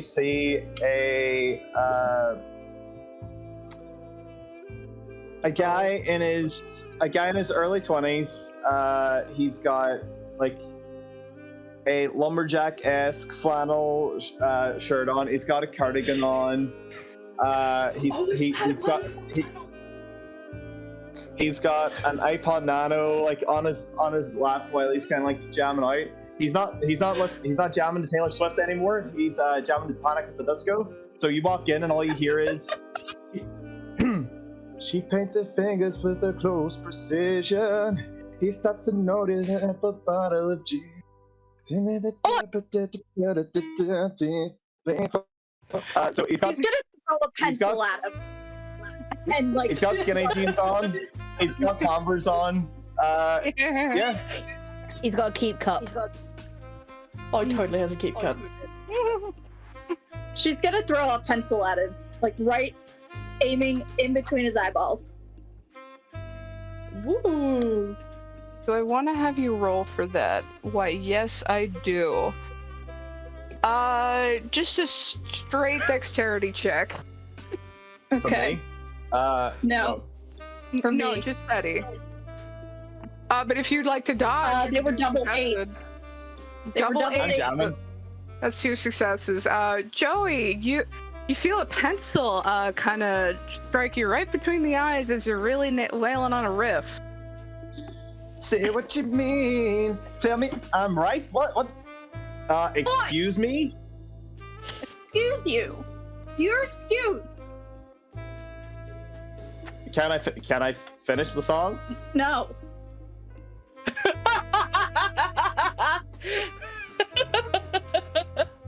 Well, I'm gonna do it anyway, right? I don't. No. This is the great. I'm supposed to be here, okay? No. I don't think you are. You He looks you right. You even know where you are? This is the green room. I'm waiting to get on stage. Teddy's gonna look at him, her eyes get all buggy, like, dude, look around you. You are not in a green room, my guy. Oh, God. Whoa, I'm going to flip you. So good. Oh my god. Oh my god. I love you, Pat. National treasure right there. Teddy, one Sunshine? thing that becomes apparent readily right away. You have no idea who the hell this is. Indigo hasn't mentioned him. He is an unknown. Who are you? He pulls out a CD from his fucking his guitar case, and he like hands it over and says, "Joey LaBompt," and the album says "The Bompters." Oh my god. Oh, Jesus Christ. Teddy like pulls out her phone instead of her laptop and like quickly like does like the Google like the quick scan of everything. The only thing that you get on your fucking Google search is a MySpace page that says Yes. FallOutMan. That's the only thing she finds. Yes. The MySpace page. Yes. He's constantly trying to reinvent himself. This is the 5th time. Oh my god. Is he only got one friend, and is it Tom? He's like Tom for Facebook yeah. accounts. Yeah. Okay, Oh god. for flavor, So Teddy. Question is, does it have a Bebo? I will add, Teddy, that on this MySpace page you see Joey LaBompt. He's got a few pictures, a surprising amount of friends, really, and most notably, he's got pictures with himself and Jared Leto, Avril Lavigne, and Paul Rudd. Hey! That's where that came in. Love Okay. the Rudd, okay? Timeless. Yeah. Don't fuck with Joe or he'll fuck with Rod. Okay. Are you? What? Sorry. What'd you say? how old are you? 23. How old are you? Wouldn't you like to know? I mean, I asked the question, so I do. And I don't have to tell you. Right, so if I'm not in a green room, then where am I supposed to be practicing my songs?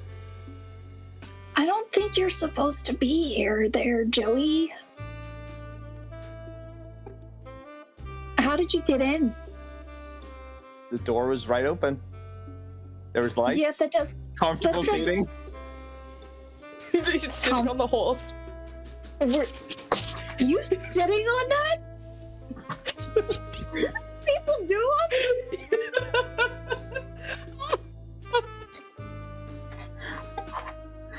Whoa! Oh my God. Oh, please get off of that. You don't know if it's been cleaned recently. It smells like it, but God, come on. Oh my god. It's so perfect. Come on. The He- concert of the century I love here. He gets Okay. up. I love He gets up. it so much. Okay, so we got off on the wrong foot. I'm Joey. Nice to meet you. Your hair looks Ted. really nice. Thanks. Teddy. Teddy. Can't say I've met Yeah. too many Teddys. I wouldn't think you would have. So, No, but seriously, you need to get off of that thing. noted. He gets off the horse. So why are you in this room? Because I heard that Taylor Swift. Okay, I gotta. Can I trust you, Teddy? Of course. I'm gonna come clean about something. So, I wrote all of Taylor Swift's back catalog of music. No, my issue is I put it on public domain like an idiot, and she was just able to take it all. So all those songs were just singing the breakups, and that's about me, unfortunately. You wrote Taylor Swift's entire discography that says it's written by Taylor Swift. I know it's crazy. What, even the Taylor version of the songs? The ball songs? Like all of it. You want to tell me that you wrote Our song all is the of way Taylor you laugh. Swift? Joey's version. It's Joey's version. It's Joey's version now. Find it on all streaming platforms right now. I can't breathe. I don't know, Joey. Romeo, That's take what- me somewhere we can be alone. I can't. Oh my god. If this is just the rest Alright. of the session, I'll be happy. Seriously. Alright. For clarity, I will say that Nemo, you are outside in the hallway with Indigo. You hear this argument going on. What do you do? I mean, I go inside. I heard about Taylor Swift, and I was like, wait, is he real? Did I hear that right? Is that true? Oh, Nemo. I'm a huge fan. You would Your be, Honor? Nemo. You would be. Could I get an autograph from Oh my you? god. I Oh, you- just try to find something like maybe a piece. I give him my shirt because I don't have. Joe, you probably have like a Sharpie on hand you can sign it with. It's not just a Sharpie. It's like I was about to say, it's a bright orange one. Yes. Like silver one. Oh yeah, no, it has to show up, and he's got backups. Yep. It's all orange.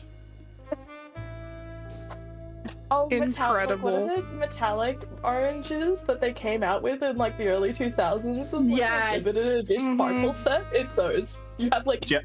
They He has, sold like, out all because of you them. bought them all. Gel pens. Yeah. Oh my god. Indigo will poke her head through the room. What the hell is going on here? And then she pauses.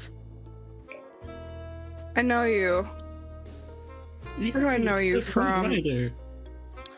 Oh, Do you know God. him? I think I follow you on Twitter. Oh, God. Oh, I don't think we have time for this. We need to get going, you guys. Do we bring him with us? For now, you just, She yanks the I nano. guess. She yanks the Hey. AirPod. You're coming with me. That's a. Come on, that's a gift for my sister. Please give it back. I'll give it back when you decide that you're going to play nice and come along. Are you guys taking me to the stage?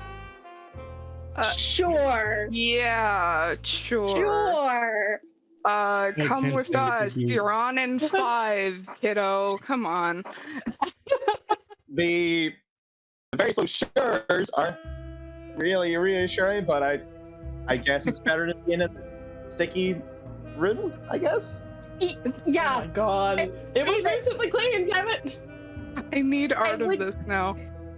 Tell you that coming with me is better than being in this room that you currently are residing in, yes. Okay, Teddy, I'll come with you. Oh god. Da-da-da-da-da-da. And Maddie rolls a wisdom save real quick. I'm just kidding. I would really have loved if in that moment one of your strings snapped for comedic effect.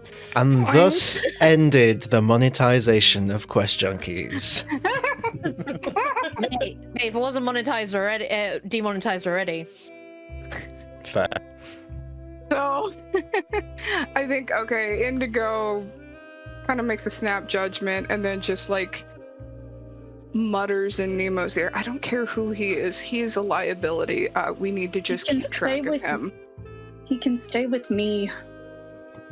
Okay, we gotta get a move on, people.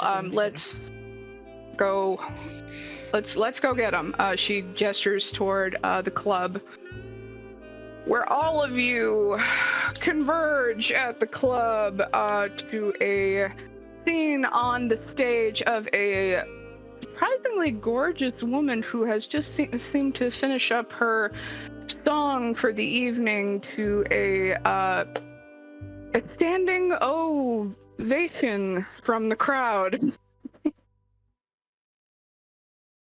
It's like she like bows her head and like curtsies slightly, doesn't tip forwards, back still like immaculately straight.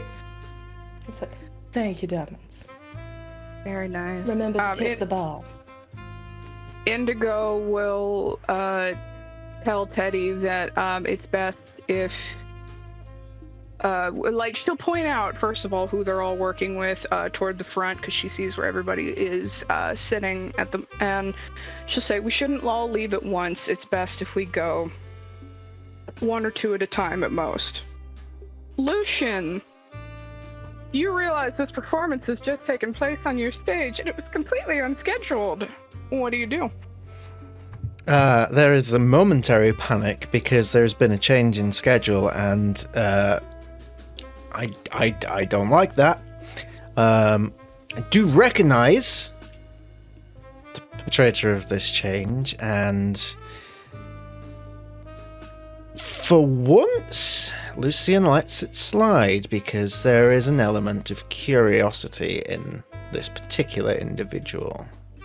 And I'll as she is exiting the stage, I will approach.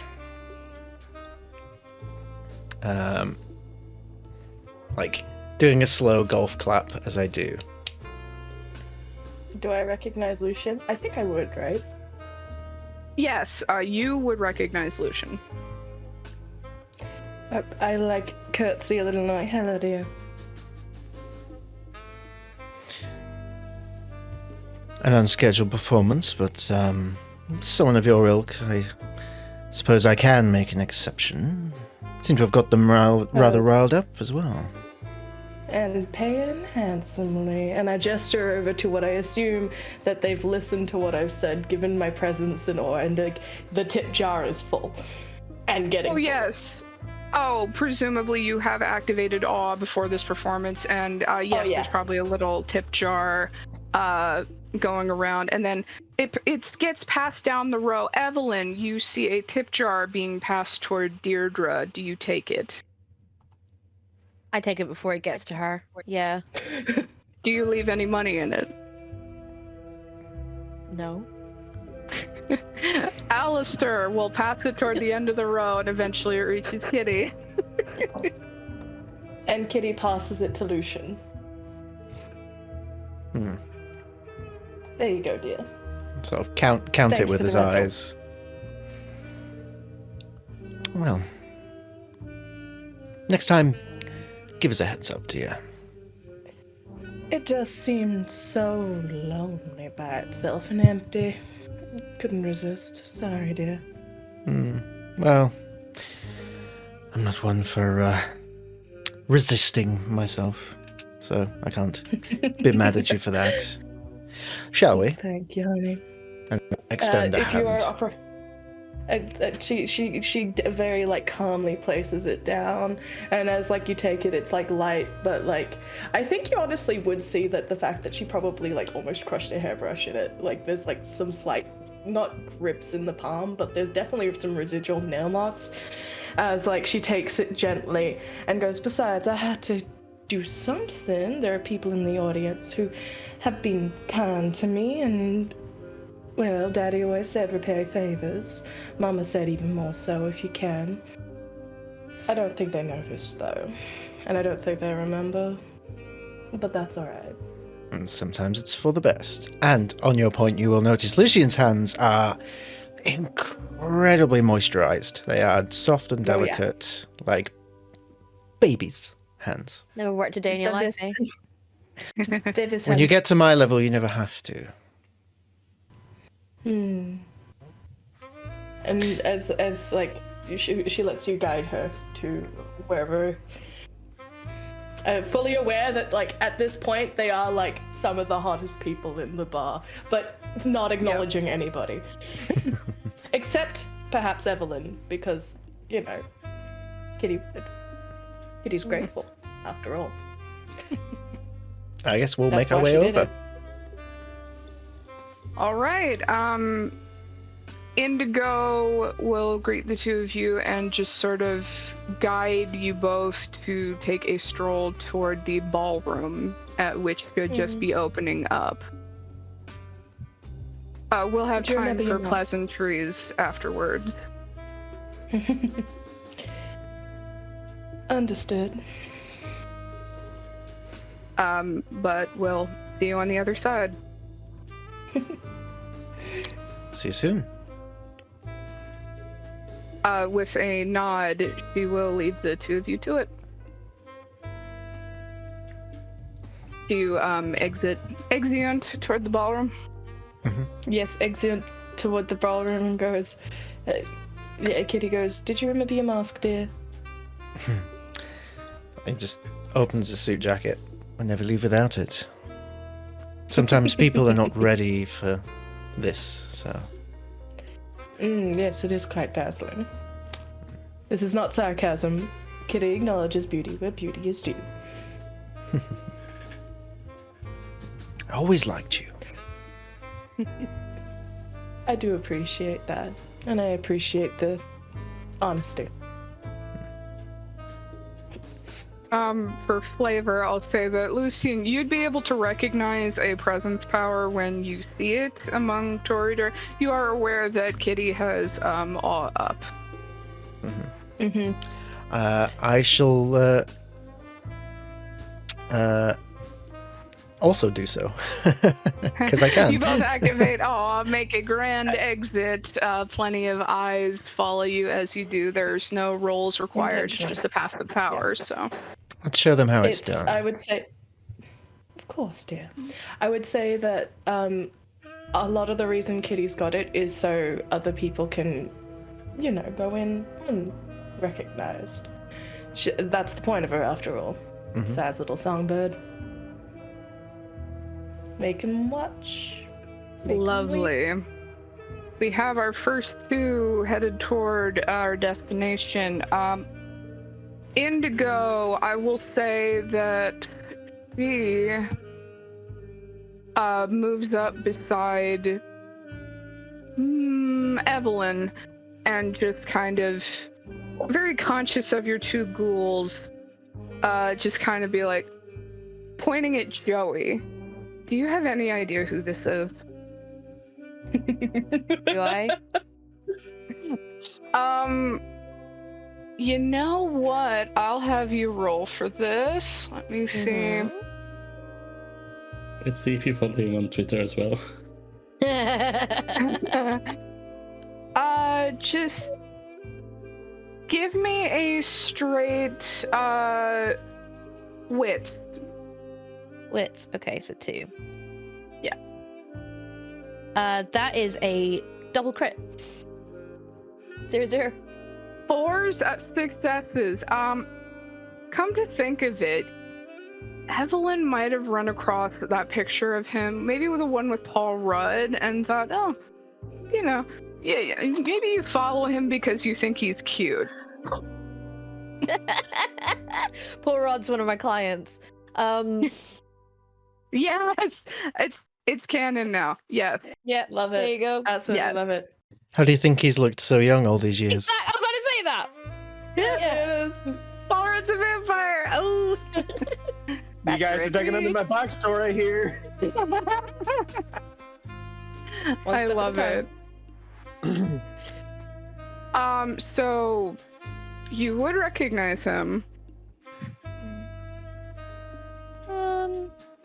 Yeah, I think I remember Ruddy Boy mentioning him before. Seen some. I was rifling around in his phone. He was a bit tied up at the time, so.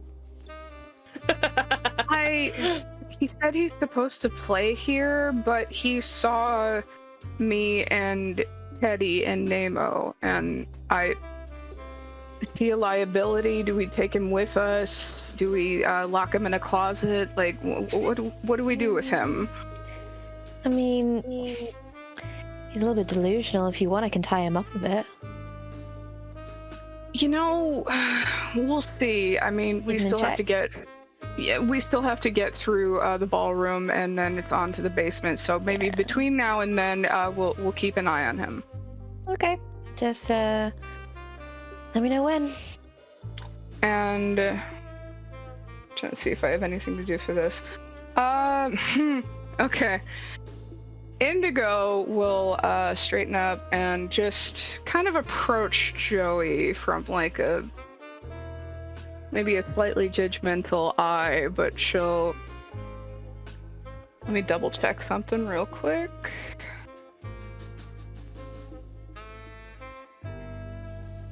Just need to go over some notes.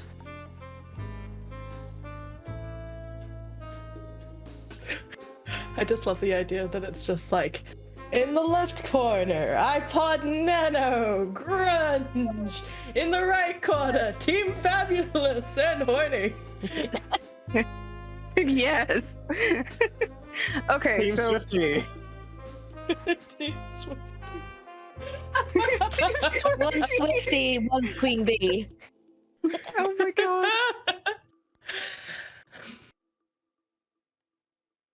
Where's the minus for this? I don't think it is. Okay, so she will just look at Joey very closely and just approach him and just... You're supposed to play here? Mm-hmm. Okay. You should He, Bob. He pulls out his flip phone, flips it up, and shows the text message that he got saying, It's a roll that raise up. So, kind of her eyes will bug, and then she'll glance at Teddy as she like looks at this flip phone.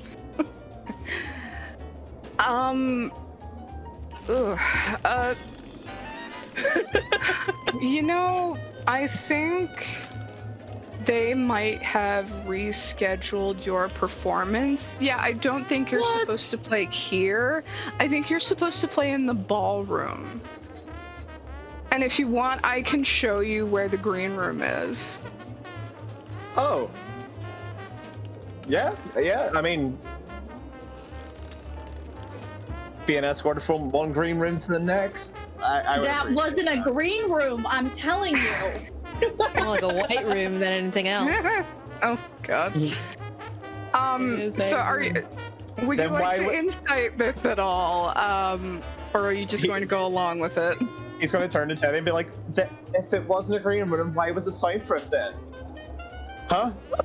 Sweetie, we're really gonna have to educate you on some things. Oh my God. Right now is not the Looks like the dominatrix side. There wasn't any green in that room. I mean, it was obvious. It was soundproof for a whole other reason, but we will talk about that later. But right now, I need you to come with us, okay? "Okay, I'll come with you." Okay. Just going along with this, no, you don't want to insight it at all, or you're good? I mean, Okay. You said he's going to play in the ballroom. He's going to play in the ballroom.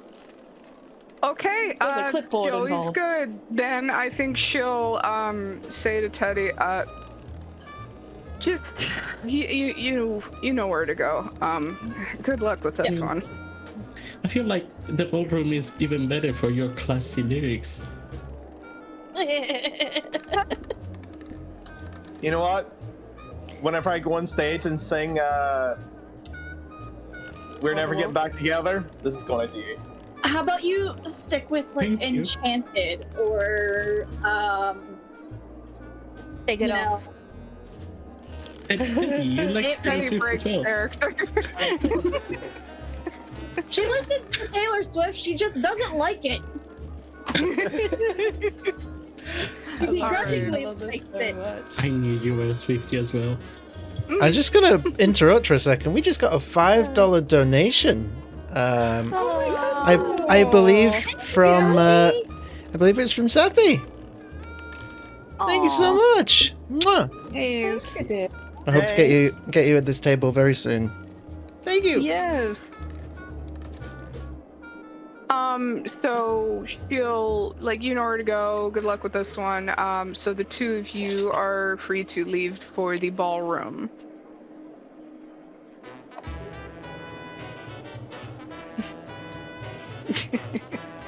And with you guys on your way, Indigo will turn to Nemo and Evelyn. She will kind of side-eye Evelyn's ghouls a little bit, but she understands that they go where she goes, so... Shall we dance? So you can would rest. She will Bust? hold out her hand to Evelyn. Nemo, you would recognize this as a code word, meaning let's go now. I grab my darling's hands and just kind of lead them. Indigo will walk with Nemo. And as surreptitiously as you guys can, you all make your way toward the ballroom. 2, maybe 3 at a time in Evelyn's case. And we all whisk away to the ballroom. We are getting close to what I believe is a time limit for one of us, so we could keep going or we could call it here. It's up to you guys, really. I'm good for however long. Like, Me too. I just have to bounce out for an hour or so, and then I can be back. Okay. So Besides, Teddy's hacking into the mainframe. That's where they're at, right? It's true. Yeah. As we It's not like the go. 90s movie where you're going, I'm in. takes much longer than that. No, it's gonna It's take true. a lot longer, and she just has to keep a Needs to get certain caffeinate. caffeinated boy occupied. Oh. Sorry, it's Evelyn showing. My art showing. Shit. Let's see. Shit. To be fair, the moment Alright. the pencil was thrown, ship. Yep. Chef. We I were love it. both young when we first started. It's the grumpy sunshine, but reverse. He's the Yeah. sunshine and she's the grump. He's the grump. Yep. I was- Love it. Love it. I was Romeo, you were throwing pencils at me. You're throwing pencils. And Okay, if there's a And concert art, in a green room. if there's art, it needs to be like his concert on a pommel horse, and the caption is, "You were Romeo, I was throwing pencils." yes, And that needs There to it be is. his shirt. there it is. And then We'll put it in the Okay. art prompts channel. Yes. Continuing on though, as we are. Okay, then if we're going to keep going, I'm gonna dip now, and then Okay. All right. If you mute okay, and just turn my leave camera screen, off. if you could leave it on. Yeah, I can. Is that Okay. okay? The overlay stays up. That'd be perfect. Okay. Bless. See you in a bit. All right. See you guys in a I bit. enjoy hacking the mainframe. Yes. We're off to hack the mainframe. Woo! Love it. Love it. All right. So, I did make a bunch of rolls earlier, so I'm gonna say that we find ourselves entering the ballroom, and right now there are few people dancing, but Lucien and Kitty, you would know to find the rear exit just off to the right. It is an employees only door. So I don't believe like the instruction would have been to gather at the door. I think you would have just walked right on through like you own the place. So I mean, mean- to be fair, it definitely would. true. That's Kitty is right. Both walking of you around have like- awe up, so you are walking on right on through toward the service entrance. I'll say that Indigo would catch up with Teddy, and right after the two of you left, she would walk through. Moving on to the next checkpoint, essentially, Teddy would set herself up outside of the elevator with her laptop, which is able to connect as she works on the security for the level beneath your feet. So Indigo and Teddy are off in this corner, and then I guess coming through we have Nemo, Evelyn, and Joey, now the surprise new addition to the Coterie. Still carrying his guitar. Are you carrying it and playing as you're walking? I'm just imagining something. Anyway. Yeah, he's like, as he's like walking through, he's like kind of like tuning his guitar as he goes, like making sure it sounds good, because like he thought he was getting prepped in the green room, and now he's been escorted. So like if he has to go on stage relatively soon, he must be ready.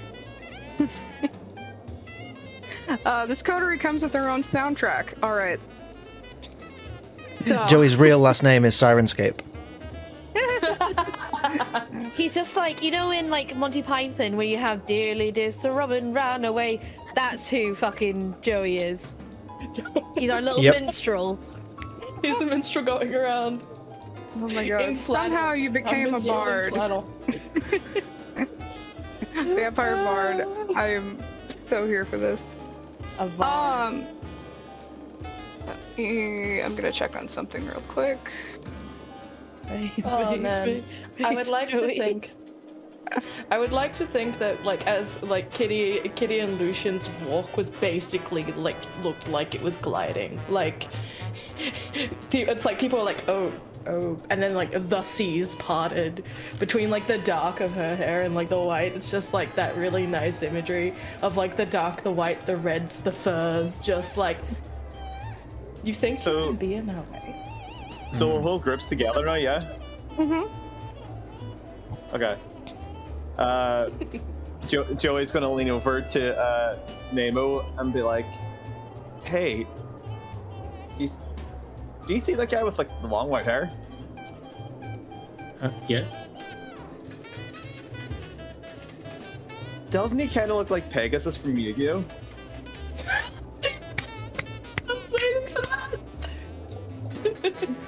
Lost on me. Do I see Joey? Lucien, I think the locals are me- staring. Yeah, you guys aren't too Like far E.T.? away. You're all past the service entrance, so you're free to gather back here toward the elevator. So I look at Joey and I immediately give a very piercing stare towards Indigo. I pull my phone out and I text Indigo. Who the fuck is this? Why was I not notified of a change in the schedule? Indigo will kind of text back. Potential liability ran into myself, Teddy, and Nemo, keeping an eye on him just in case.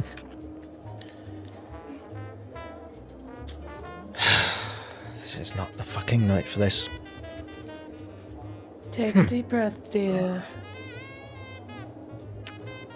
I'm You're doing fine. wonderfully. I'm fine. You're doing wonderfully. As I like am staring at the guitar with like a small amount of affection, thinking like, musician. As we still have ore up, so Yes, Joey. So, as these two newcomers stare you down, you notice there is something about them that's a bit compelling in a way that most people you've met aren't. That it's something about the both of them draws the eye.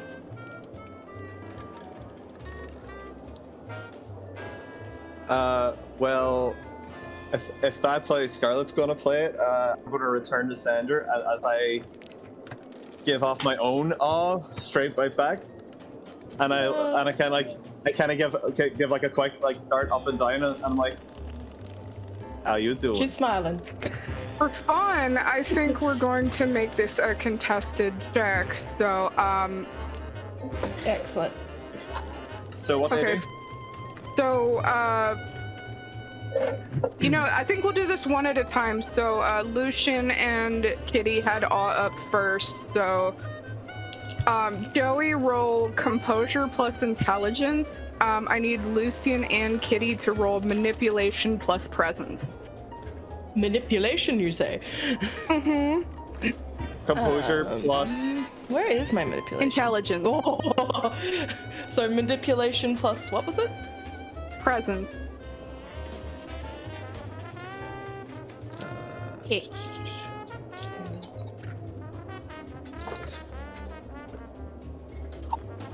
Mama's hot tonight. Sorry, I've just lost everything on my character sheet. Where is it? Ah! That's 4 successes, no critical, 2 failures. Okay. Where's Have a- presence? Can't seem to find Presence it. would be under your disciplines, so right below the Oh. tenants and the touchstones. Okay, cool.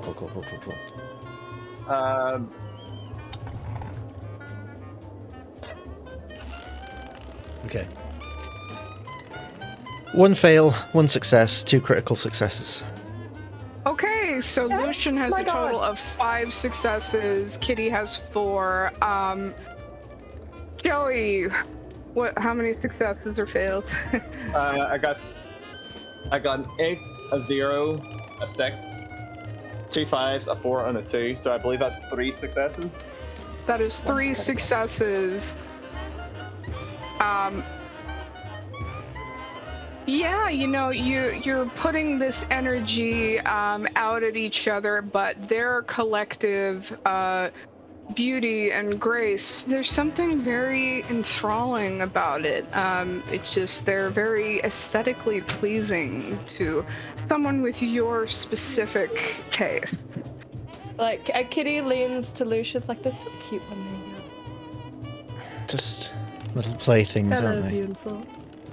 No. No one's ever a plaything when they know how to play. I appreciate it. What's your name, dear? My name is Joey, Joey Labont. Nice to meet you, madam. It's like she does take the hand. It's very dainty and like that sort of like grace and stuff. And she looks deep in your eyes and goes, "Kitty, damn it." Ooh, ooh. My, that's sure as a handshake you got. Woo. I feel like you're the one that's shaking, dear. And she steps back to Lucien. Oh, I love it. Lucien extends his hand. Lucien Auriel. I am the owner of Fantasme. It is my club. And, okay, you seem a bit... shaken. Maybe. Fantasme. I've heard that place. A lot of big names played there. There's very few people that have not heard of Fantasme. But... well, you are a showman. How good are you? Well, I've been working my craft for the past while, trying to get myself out there, get my name seen, I'm kind of a quiet guy. I have a small following, and I know who my public is, and my public respect me. A very good lyricist. Thank you. Well, if you can be even half as famous as Taylor Swift, I'm sure you'll do just fine. And I'll turn and walk away. Yeah, she steals music. What can I say? So in Joey's eyes, Taylor Swift is basically Ed Sheeran then. Shots fired. That's the truth. Oh. Oh, goodness. Lucien, you would, as soon as you hear the name Joey Labont, something tugs at your memory about that name. You know what? No roll needed. You remember this name from your last check-in with Amaranthe. Was he supposed to play here at your club? Who approved that? That might have been a misstep. You're not entirely certain, but you do remember seeing his name somewhere in Amaranthe's list. So out comes the phone, and I will send a text over to Amaranth. Also to the twins, just saying, check in. You get a text back from Amaranthe first. Oh yeah, did that lounge singer show up? He said he was. He describes someone that is not at all. Does not sound like Joey at all. It's supposed to be like some kind of alternative act. I didn't really get the. But he did great at auditions, according to the twins. The twins then answer. There's maybe a group chat. There's totally a group chat. Absolutely group chat. Like, so Serenity says, Oh yeah, I liked him. She gives like maybe a way too detailed explanation of like his social media following, like his presence and like the people he's been taking pictures with. Something else pulls at your memory.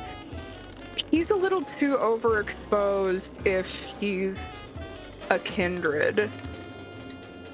Maybe in a way that might register as a masquerade breach with someone you know.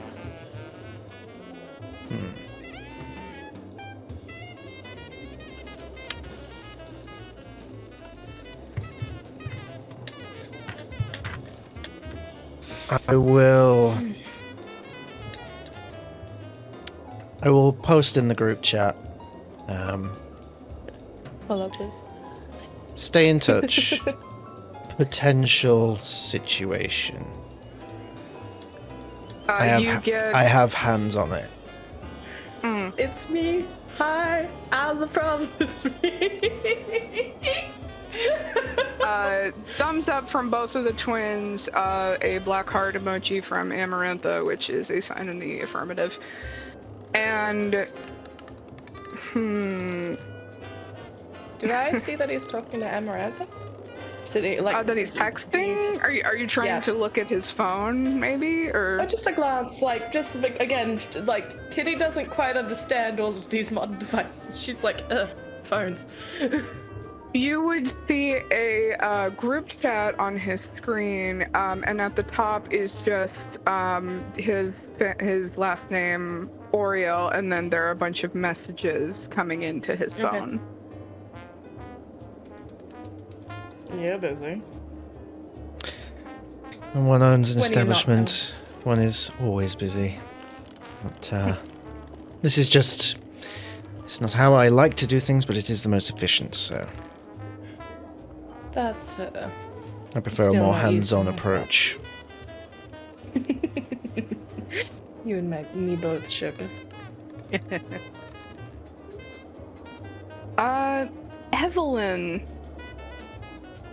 Hey. You see that Alistair leans into your ear. He's been sizing up Joey this entire time. Yes, I think I remember that chap somewhere. He auditioned for, what was it? America's Got Talent. Or something like that. I don't think the bloke made it through the audition process, but... I thought he was rather good. Darling, if there's one thing that I know that isn't your exact expertise is music. But I do enjoy the fact that you watch these frivolous TV shows. They do keep you occupied when I'm away. Well, you know, it gives us something to do while we while away the hours through the days until we can be in your arms again. I know, Daddy, it won't be long now. All of 10 minutes. I'm just gonna give him a big old kiss, big old snog. There you go. That, yeah. And then when we pull away from the passion, from the passion, I'm just gonna say to him, just like, hopefully that will keep you going for a little while. And then I'm not gonna kiss Deirdre because I'm just gonna keep her going. He holds his heart and swoons a little bit. Nemo, you are able to see this happening. I look away and give them privacy. Aww. This is so cute! Oh, so cute! Aww. Do I clock this? Like he's just kind of looking away? Yeah, I'd say you would. You're all generally in the same space. Darling, there's no need to look away. We're all friends here. I Maybe you assume can join just in. want privacy in this public avenue. What? Wait, we're all friends? Maybe not you. Why not? Oh, you play your cards, right? I don't play with children. Oh, okay. Indigo will I'm add not a child. Close enough. Indigo will chime in. Yeah, you should have seen what he did on this pommel horse earlier. What did he do? He was practicing. It seemed good, I guess. She says hesitantly. Really What was he practicing? I saw that. With who? Guitar. Oh. He was playing guitar and sitting on a pommel horse. She's realizing how strange it sounds as she says it. Well, whatever gets your rocks off, you know. Like I said, I don't play with children. That's got to be the most innocent thing that's ever happened in there. Yes. I don't know how to feel about it personally. I mean, I'm I've sure heard it's something I've heard nice, some isn't songs coming from there, but a different kind. Well, listen, if it's music, if it's music you want, I can give you any kind of music you need. Would quick question: would Lucien have ever met Evelyn before? Ah!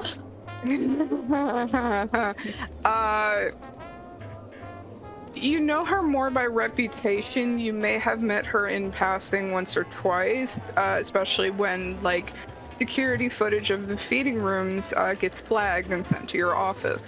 Mm-hmm. I think I'll go over. I don't think we've ever been formally introduced. Evelyn, isn't it? Yes. Lucien. I run Fantasme. I know. Well, you seem to have a knack for getting yourself out of trouble. In more ways than one. That's quite a useful skill. I don't know what you mean. I've never been in trouble before. It is rather cute when you try and fib. I'm not fibbing. Sure. Welcome to Fantasme.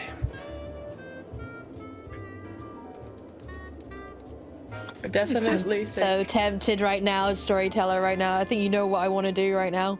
I might have an idea. Are we got the Honestly- same mind right now? Kitty's watching, laughing to herself with like a slight You tell me what your intention is, I will tell you what to roll. I am here for you. Remind me if I'll be using it correctly. Unswayable mind?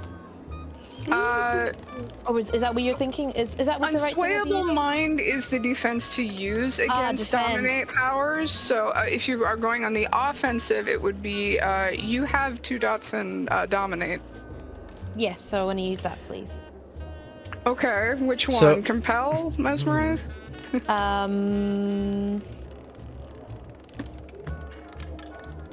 Mesmerize. Okay. I assume you're resisting this, Lucien. Well, just for clarification, I still have aura up, if that does anything. It just makes you more visually appealing and compelling. It doesn't necessarily mean people are more likely to agree with you. It just makes you visually appealing. Okay. It's So, a different like, story if you would like to use a dominate power, like, in return. well, you know what? Screw it. We're here to try stuff. I am going to combat it, and I'm going to, if successful, I'm going to use something. I'll DM you it. Because why not? Okay. Are these disciplines specific to targets, or are they kind of a area of effect? All Would power. they be? It's not area of effect. I think mesmerize is specifically you have to hold someone's gaze. Unless you were doing something like mass manipulate, that's a group. That's area of effect. Okay. As for Kitty, Kitty is just like hanging out by Joey, just enjoying the show. Just like, it's so much fun. How many dice would you like me to roll? Is that manipulation as well? So you are combating. You are rolling mesmerize, so this would be your manipulation plus dominate. So that And- is 7. 6. Yes, and then Lucien, your intelligence plus resolve. Intelligence the- plus resolve. At the side, Joey's going to put one ear of his iPod Nano into Kitty's ear, and like one into his, and he's going to like strum along as iPod plays. Baby, when I get that feeling, I want sexual feeling. As we're Kitty watching giggles. this happen. Kitty giggles. It's just like, give them a few minutes. It's fine. They'll figure Okay. it out. So, It's funny at this are we rolling together, or does Evelyn roll first? It's both your rolls, so it's a contested check. So yeah, give me both your rolls.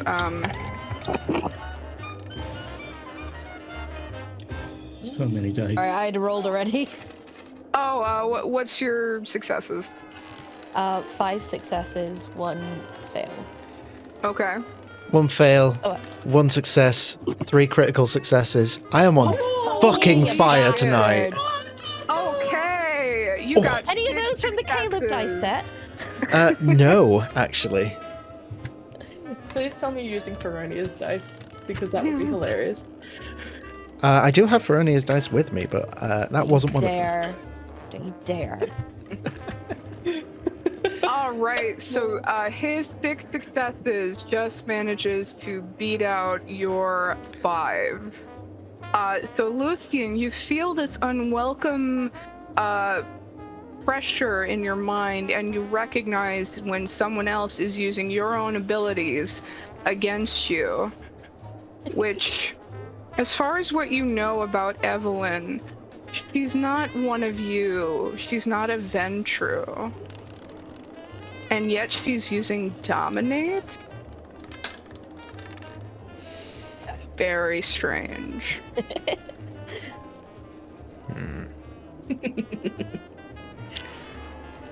I think I will I'm make a merely mental. saying, dear. I will make a that- mental note of that. I'm merely saying, dear, that my companions get in trouble for me. I think Lucien leans in real close. Yes! It's not the first time that someone's tried that trick on me, but trust me, I was suckling on necks when you were still a human, suckling on your mother's teat.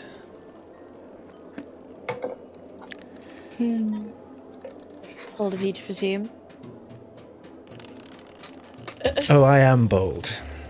I practically wrote the book on it, darling. You should read it sometime. You can tell by the red of his shirt. Sounds dull. Are we getting on with this then? I was I've going got to better ask. things to do tonight. You know what? I will go ahead and make a roll, because while you all have been arguing, Teddy has been on her computer, rolling her eyes, but typing away furiously. Kitty is And wondering if I can. Would it be possible to use premonition? I want to pull stop all, if I can, and tap into just trying to figure out something. See where this is actually going to end up going. So if you use premonition, then give me resolve and aspects. Resolve an aspects. Okay. Mhm. Man, ooh, I like that. I don't like those, but I like that. One critical success, 2 successes. Oh, 3 successes. Jeez Louise. Okay, 3 successes. All right. And 1 crit. And when, so I think, unless it's a pair of crits, then it's just 1 success. So Okay, then 1 success then. 3 successes. You stop and you tap into the power of the senses to try and summon an augury about the future. And for a moment, your mind clears. It's the music You from the nanopod. close your eyes, and in a moment you are beyond this room. You are somewhere else, deep down into the basement, or at least what you've imagined the basement to look like. It's not dissimilar to the architecture that your father helped create in the inception of this hotel. You recognize this place, even though you've physically never been here, because just about everything about this hotel has a touch of your father's design influence, his taste, his money. Below, you see rows and rows of weapons. These are swords, knives, guns, anything that could fuel a small security force. But you've never seen this place decked out with this much artillery. What purpose could it be? The answer is unclear, but as your vision shifts, you see further into this room that you've somehow never seen, but are all at the same time familiar with. Puddles of blood. And as you go deeper into the room, it becomes more fresh, more thick and viscous, and it's almost as if someone has been feeding and then using the remains to paint absurd images all over the walls of nonsense designs. This has all of these signs of craziness, chaos, and just anything unseemly to someone of your stature. It is not pleasant to look at all. It is quite unsettling. And just before you snap back to the presence, you hear the unmistakable crunch and slide of bone breaking, as well as a hungry noises of feeding, of eating. Someone down in this room has been feeding.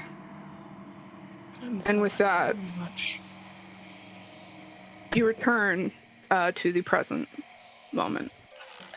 As the vision fades and I pull out the earpiece of this strange microphone that people put in their ears these days, I put like a soft hand on Joey's shoulder to like pause him for a second and go, "Oh, this is going to be bloody.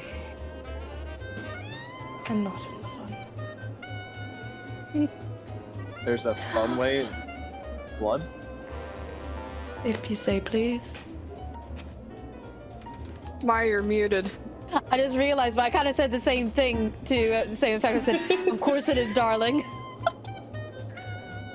And she Kitty pulls down, again regains posture, holds herself. It's impossible to get blood out of ground. Be careful what's beyond this point, darlings. Someone's packing more than a little heat. And I don't like it. It is at this point that, just being Teddy, she looks up, kind of snapping her fingers to get Indigo's attention, and just goes, I'm running into a problem here. Anyone else good with technology? I could use some help. I can try. She just goes, "Perfect. Come on over." She will gesture at the screen where she is attempting to to redirect the surveillance system from this level, because it seems that management, who is further down and to the right of the service entrance you all have entered. I think, like, the camera, you know, she explains a little bit that, like, the cameras in the eastern hallway are glitching, and she can't account for it. But she needs to make sure that they are pointed away from where all of you are trying to go. So if you want to help, you can feel free to add your specialty to the intelligence and technology roll. Oh, that's a lot. I know. You got this. That's Kick my so favorite. much butt. Kick so much butt. Dude. No, another one. Okay,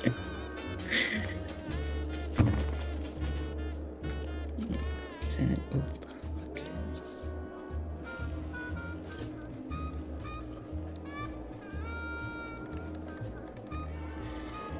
Okay, that's 5 successes out of 8. Very nice. And with her total, I believe that's just enough. You're able to find a technical error in her code. You're able, like, she's reluctant to hand you her laptop, but she does so while gritting her teeth so that you're able to type into her keyboard. And you, together, is a team effort. You manage to redirect the camera while Lucien, give me wits and awareness. Wits and awareness. I would like to ask as well.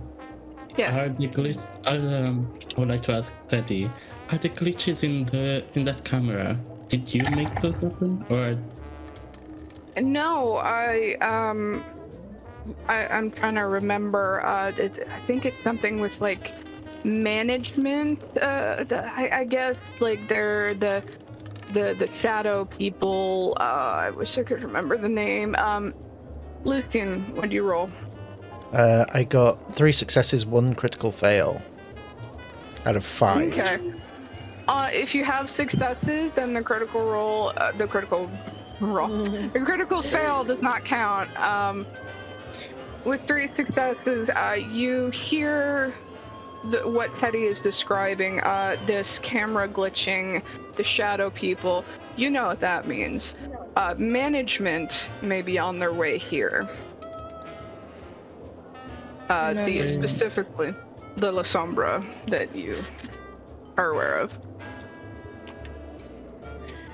Like, I was gonna say, because I like to play with cameras sometimes, and I like to use this discipline that makes the camera glitch out. I'm pretty sure. Oh yeah. Oh shiz.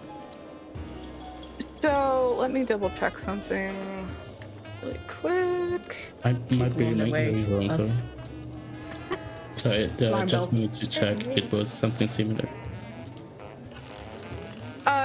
I do know that is an ability. I just want to double check. Okay, she doesn't have that ability. Let me check what that requires. He's under obfuscate? I think he's under obfuscate. Okay. That would be Ghost in the Machine. No additional action. If you would like to add this effect, doesn't even look like you need to do a hunger check. You can just go ahead and apply that discipline. So are you applying that to the cameras in the area that you all are in? Oh yeah, I could do that. I just wanted to say, you know, that might be what's happening with that camera as well. Okay. So what's happening with that camera is not your discipline related. It's when when Teddy says shadow people, you would have some familiar with the La Sombra. Generally, that is what that might mean. You can safely assume that this is a La Sombra that's about to enter this hallway. And in fact, Lucien, with your wits and awareness, you would hear the steps of heels echoing down the concrete hallway as someone begins to walk closer. Would I recognize the heels?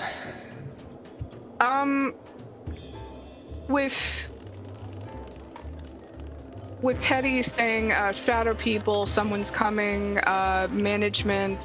Indigo has told her a little bit about management, but she just definitely does not know all of the story. But if you hear shadow people and management, you are familiar enough with Dion that you would jump to that conclusion. Fuck's sake. What? Dion. So we either need to move or create a distraction then. Understood. I look awkwardly at Joey. You can only throw so many pups to wolves, dear. Go ahead. Can I probably don't have time, but can I fire a text to the twins and be like, you could.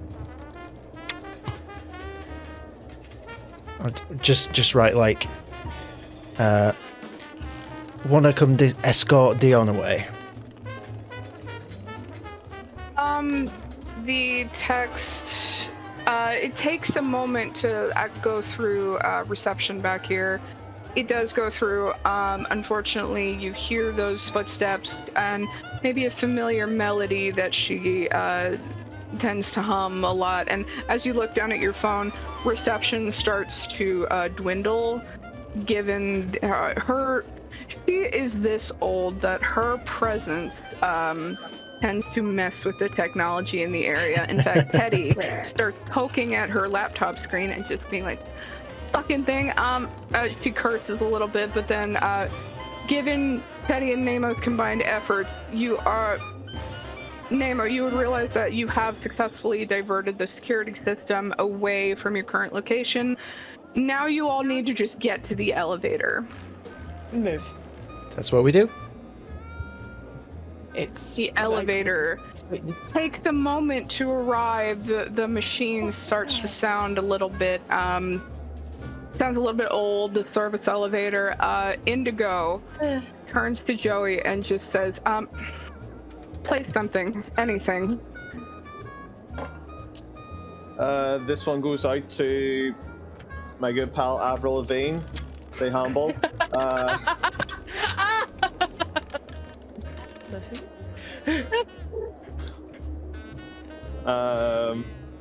Shit, how's that song go again? I was a boy, she was a girl, couldn't make it obvious. Oh my god. Okay.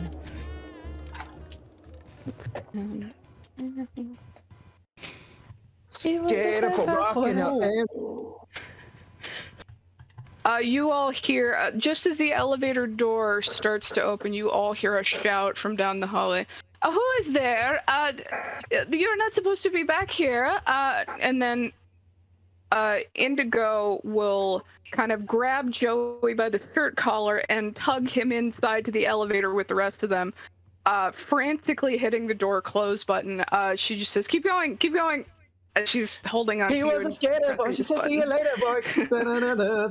The door slides shut after a few agonizing moments. You maybe catch a glimpse of this woman's hair, but all of you are safely on the elevator and going down. Before the elevator completely shuts, Joey's just gonna be like kiss us back and like point at her. What? Oh, wild card, love it.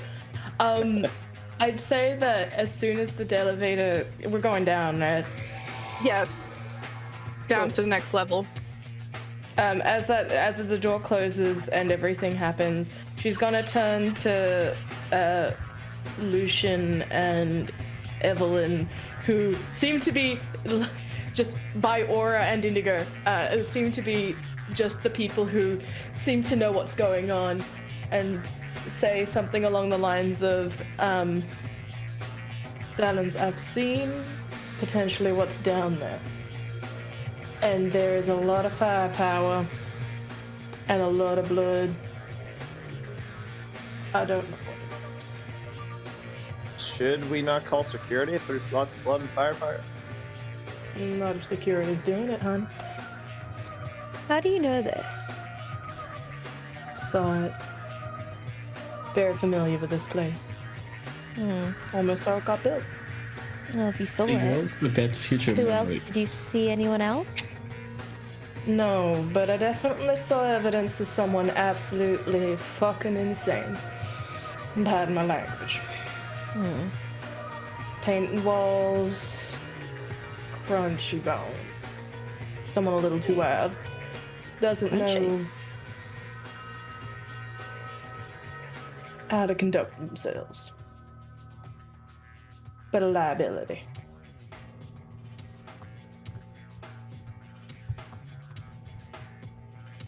Well, She'll if there's just- going to be a lot of shit, then we should probably get ourselves prepared.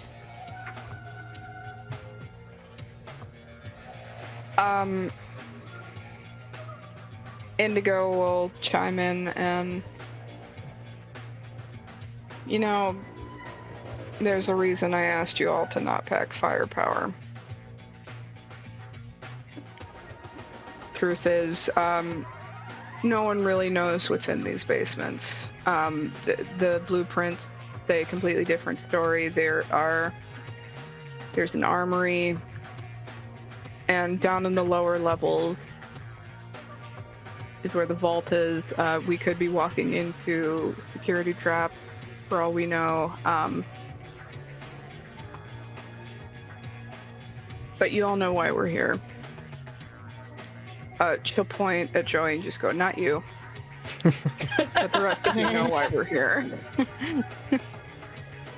I see. Okay. I'm going to assume the answer is no, but Joey, would you like to insight check these people at all?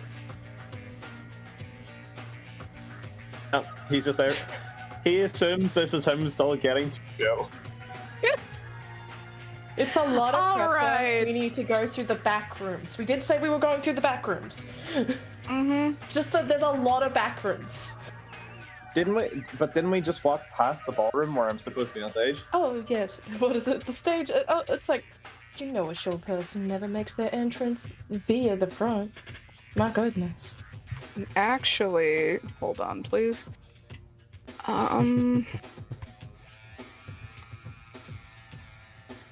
Okay. Joey, I'm gonna need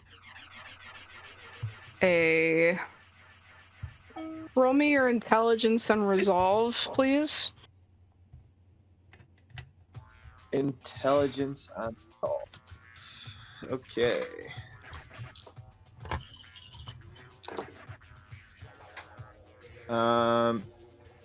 Okay, that's pretty good. That's a 5, a 6, 2 8s, and a 0. 4 So successes. Okay. All right.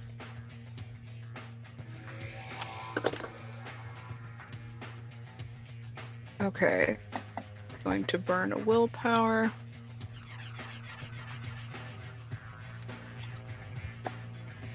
Oh, all right. How many successes again?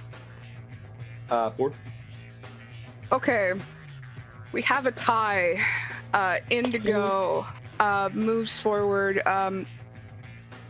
looks you in the eye again, and as she's the active character, she looks deep into your eyes, Joey, and you feel this magnetism about her. There's something so startlingly brilliant about this woman's gaze as she just makes sure she has your attention. And let me double check something.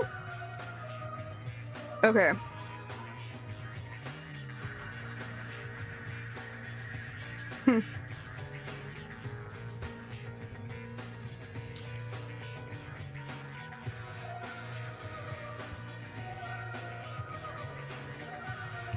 Okay, my brain is struggling with how to phrase this simply, but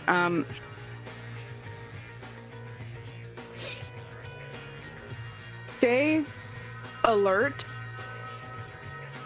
and look out for us. And when she says these words, you feel it as though it were your own idea. It feels like something you must do. Now, it feels like your own original thought as she succeeded as the active character. Okay. I'll watch your back. All right. And with that, we move down another level. This service elevator seems to take a while, but as we get closer to this basement level, the doors finally open with an awful screech, as the axles clearly have not been maintained in some time. It's very distasteful for someone of Kitty's persuasion, but... Oh, I knew I forgot something back in the room. What? Oh, lube. Are you... Yeah. That would have been useful to be filled. Here I was thinking you were about to say you forgot your ghouls. Hell no, they're coming with me. My babies. Mommy and Daddy they over sure the are way. coming with you. Yeah, they are. I think Goodness. either during the elevator ride or just as it's landed, like Lucien will turn to Indigo. Right. So let's go over the plan one more time. 11th time's the charm. We have to make sure everyone is crystal clear. I don't like change. Yes. I don't like compromises. So let's get this right. We are on to the second level. It's the basement. The reviews that this is the armory we're about to step into, and publicly it's been closed for repairs or renovation. The story keeps changing the more people look into it, which probably was deliberate, but taking Kitty's warning into account, she just says be on the lookout. There may be some weapons available in the armory, but the only way to the floor containing the vault is through the armory, because the entrance to the third floor is bricked over by concrete. So there is an entrance from the vault floor to the vault floor from the armory, which, Lucien, you're able to surmise that you won't be taking a door. Perhaps it will involve getting your hands dirty at some point. Just had these nails done. They're fabulous, darling. Sarcasm, of course. Mm-hmm. And is there any particular thing that you want each of us to be doing?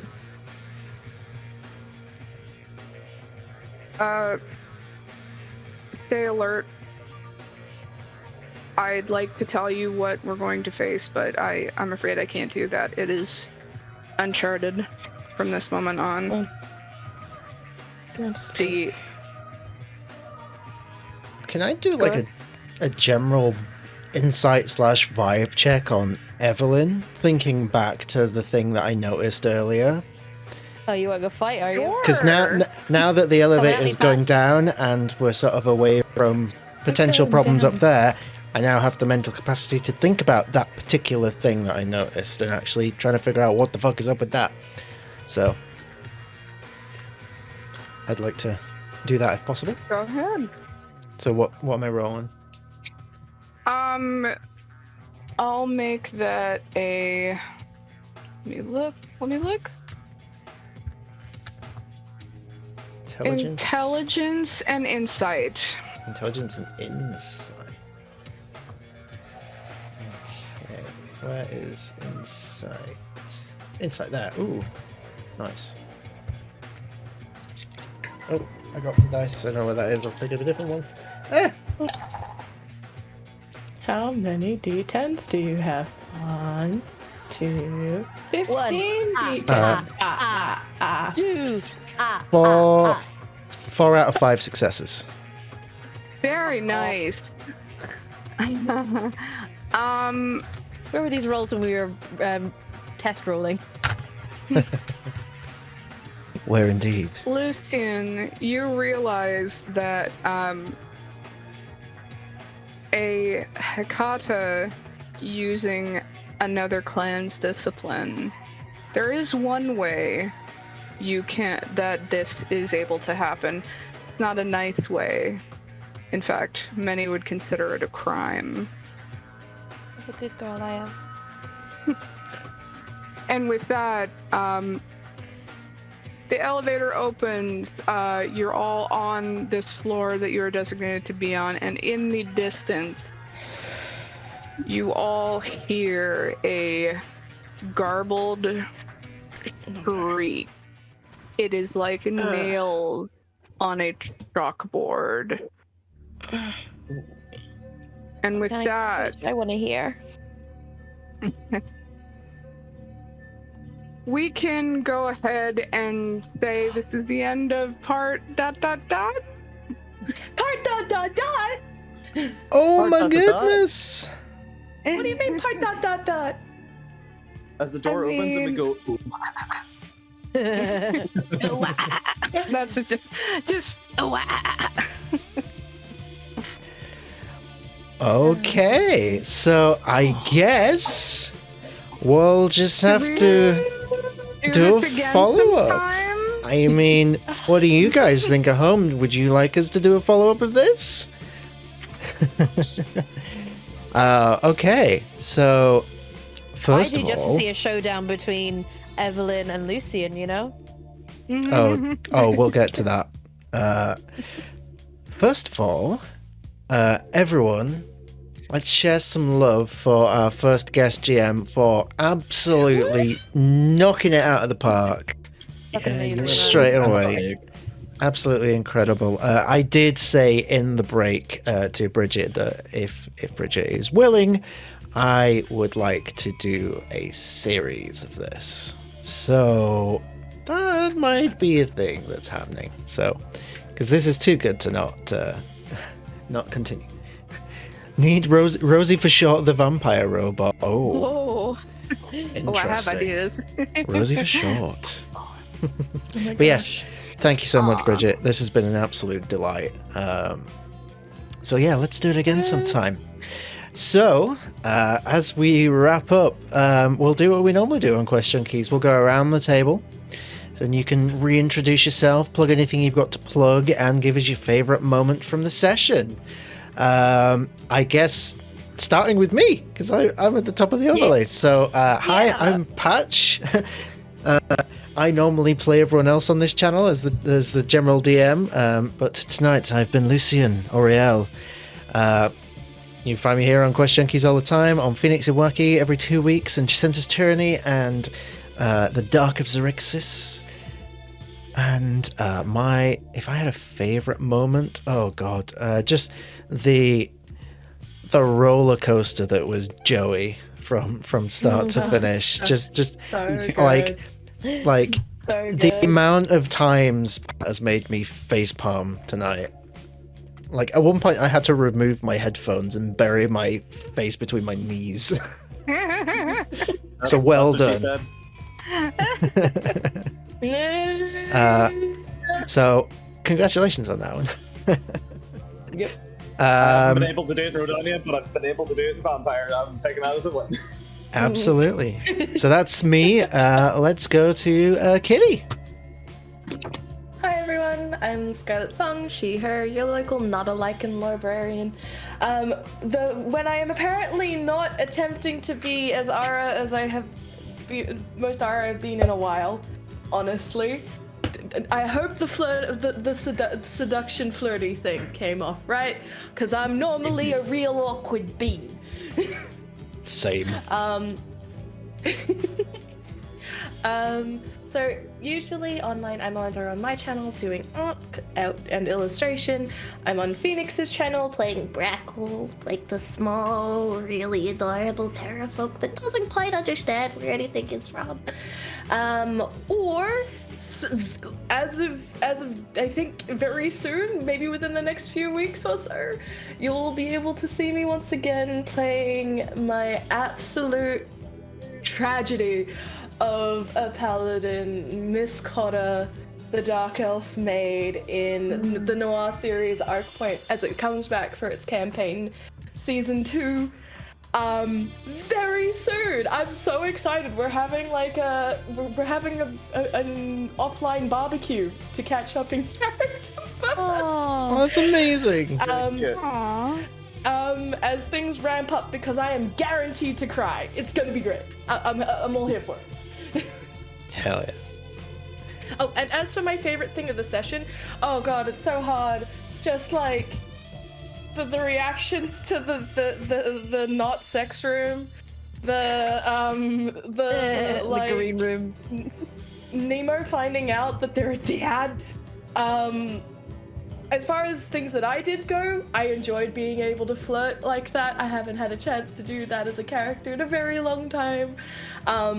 But honestly, it's the Taylor Swift for me. Like bringing out just the I have an ukulele for this exact purpose was like, yes. Amazing, thank you. Moving down the overlay, C. Hey, I'm C, and you can find me on YouTube and sometimes on Twitch as well as Hey C, all one word, or on TikTok as hey.c. I have been playing Nemo, an open book with blank pages, and my favorite moment, I mean, Taylor Swift for sure, the whole... but also the showdown between Evelyn and Lucien was fantastic. It was good. I mean, we try our best, don't we? Speaking of, come on. Yo, I'm Evelyn.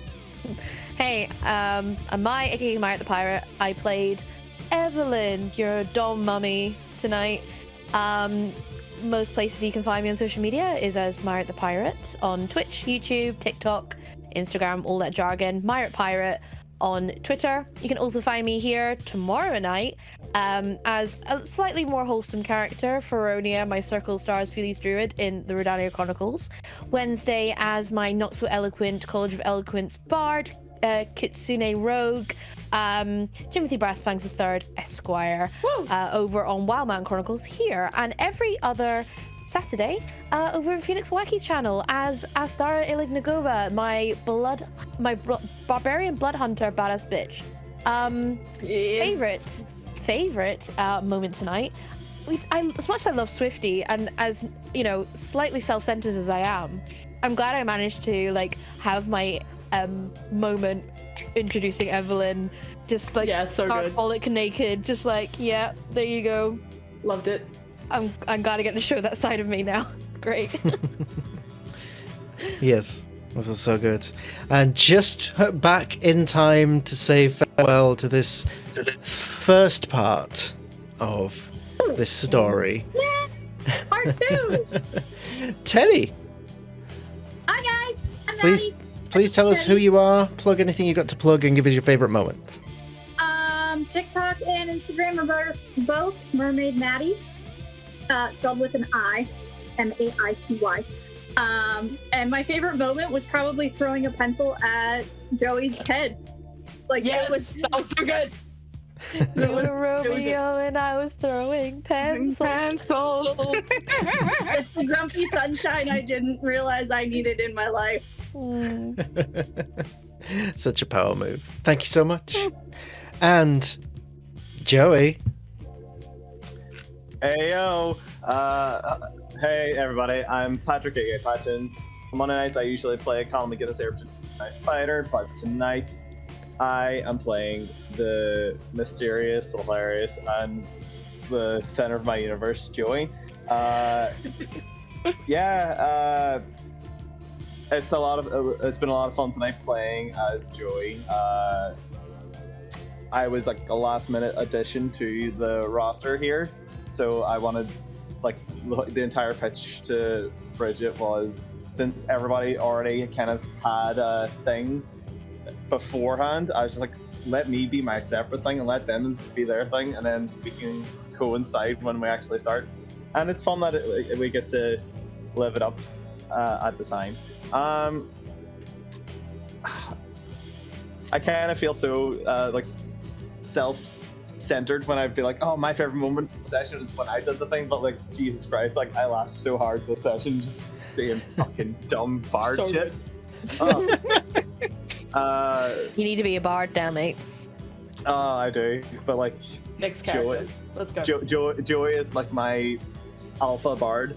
But no, in terms of everybody, I really enjoyed everybody else's sexiness. You guys fucking brought it home, and goddamn, I need You calling us fitties, are you? Huh? You calling us fitties, are you? Damn sexiness. I'm Yeah. gonna go cover myself up in a onesie now. Yeah. In terms of plugging, you can find me at TikTok or on TikTok at PatTunes, on Insta at pat.tunes, and I also just aged. I'm now 29. Happy birthday! Happy birthday! Level up. I get to play D&D twice. Yes, but I need to take a sleep. I'm gonna Oh die. shit! We just got a $15 anonymous donation. That's incredible. Thank you so much. On my birthday? I know, isn't that wonderful? Like Aw. donations and stuff does not happen on this channel, so that's incredible. Thank you so much. Incredibly generous. You have brought some joy to our lives on this very sultry night. Ada. We actually get a paycheck now. I know, right? I can afford to feed these guys. Oh my god. Thank you so much. And Bridget, our guest DM. Oh, hello, everybody. I've been Bridget. Thank you so much for letting me do this, guys. It was such an unbelievably amazing first run, and I'm so glad that we get to do it again, because I just kept coming up with ideas. They just kept like stacking up, and I'm like, I'd like to say this would be done in 2, but I could go on a while, maybe. It happens. My favorite moment gotta be the bewilderment of Pat's expression during Evelyn's introduction. I'll go back and watch that. That was also fantastic. That Yeah. was amazing. Things to plug. I'm gonna be back here tomorrow to play my favorite gal, the goth mommy, play the long death Shadowkai monk Frank. Oh god, guys, what a session! I love it. I'm so here for this group and their dynamic. Hell yeah. Proud of you, mommy. So good. Like I was very nervous about like stepping away from the GM seat on this channel, but you've knocked it straight out of the park, so I'm Hell yeah. thrilled. And I am more than happy to make more of this happen. This has been spectacular. And I look forward to the complete 180 shift of Pat's antics tonight and Connell's antics tomorrow night. Which I know. Like, I was a hurricane of chaos tonight, tomorrow fever. What the fuck's going on? Oh, I was promised some frontal moments in the DMs for doing a good job, so this is I'm gonna hold him to that. well, we are here for that. Okay, so that's us. We're going to find someone to go raiding, and let's have a look here. Let's see which of our friends are online right now. Ooh, Dead Aussie Gamer. We don't get to often raid into Dag, so let's do that. Oh, dag. I thought you said dead. I was like, Dag. Oh, Yeah. Not dad, no. No, not dad. he did. Daddy, Well. sorry.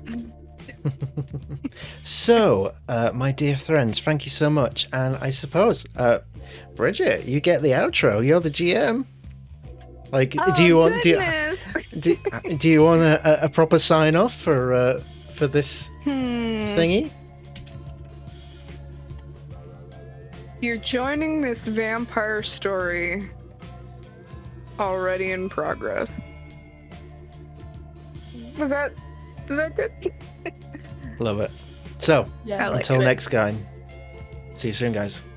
Good night. Bye, suckers. Bye. Bye. Blah.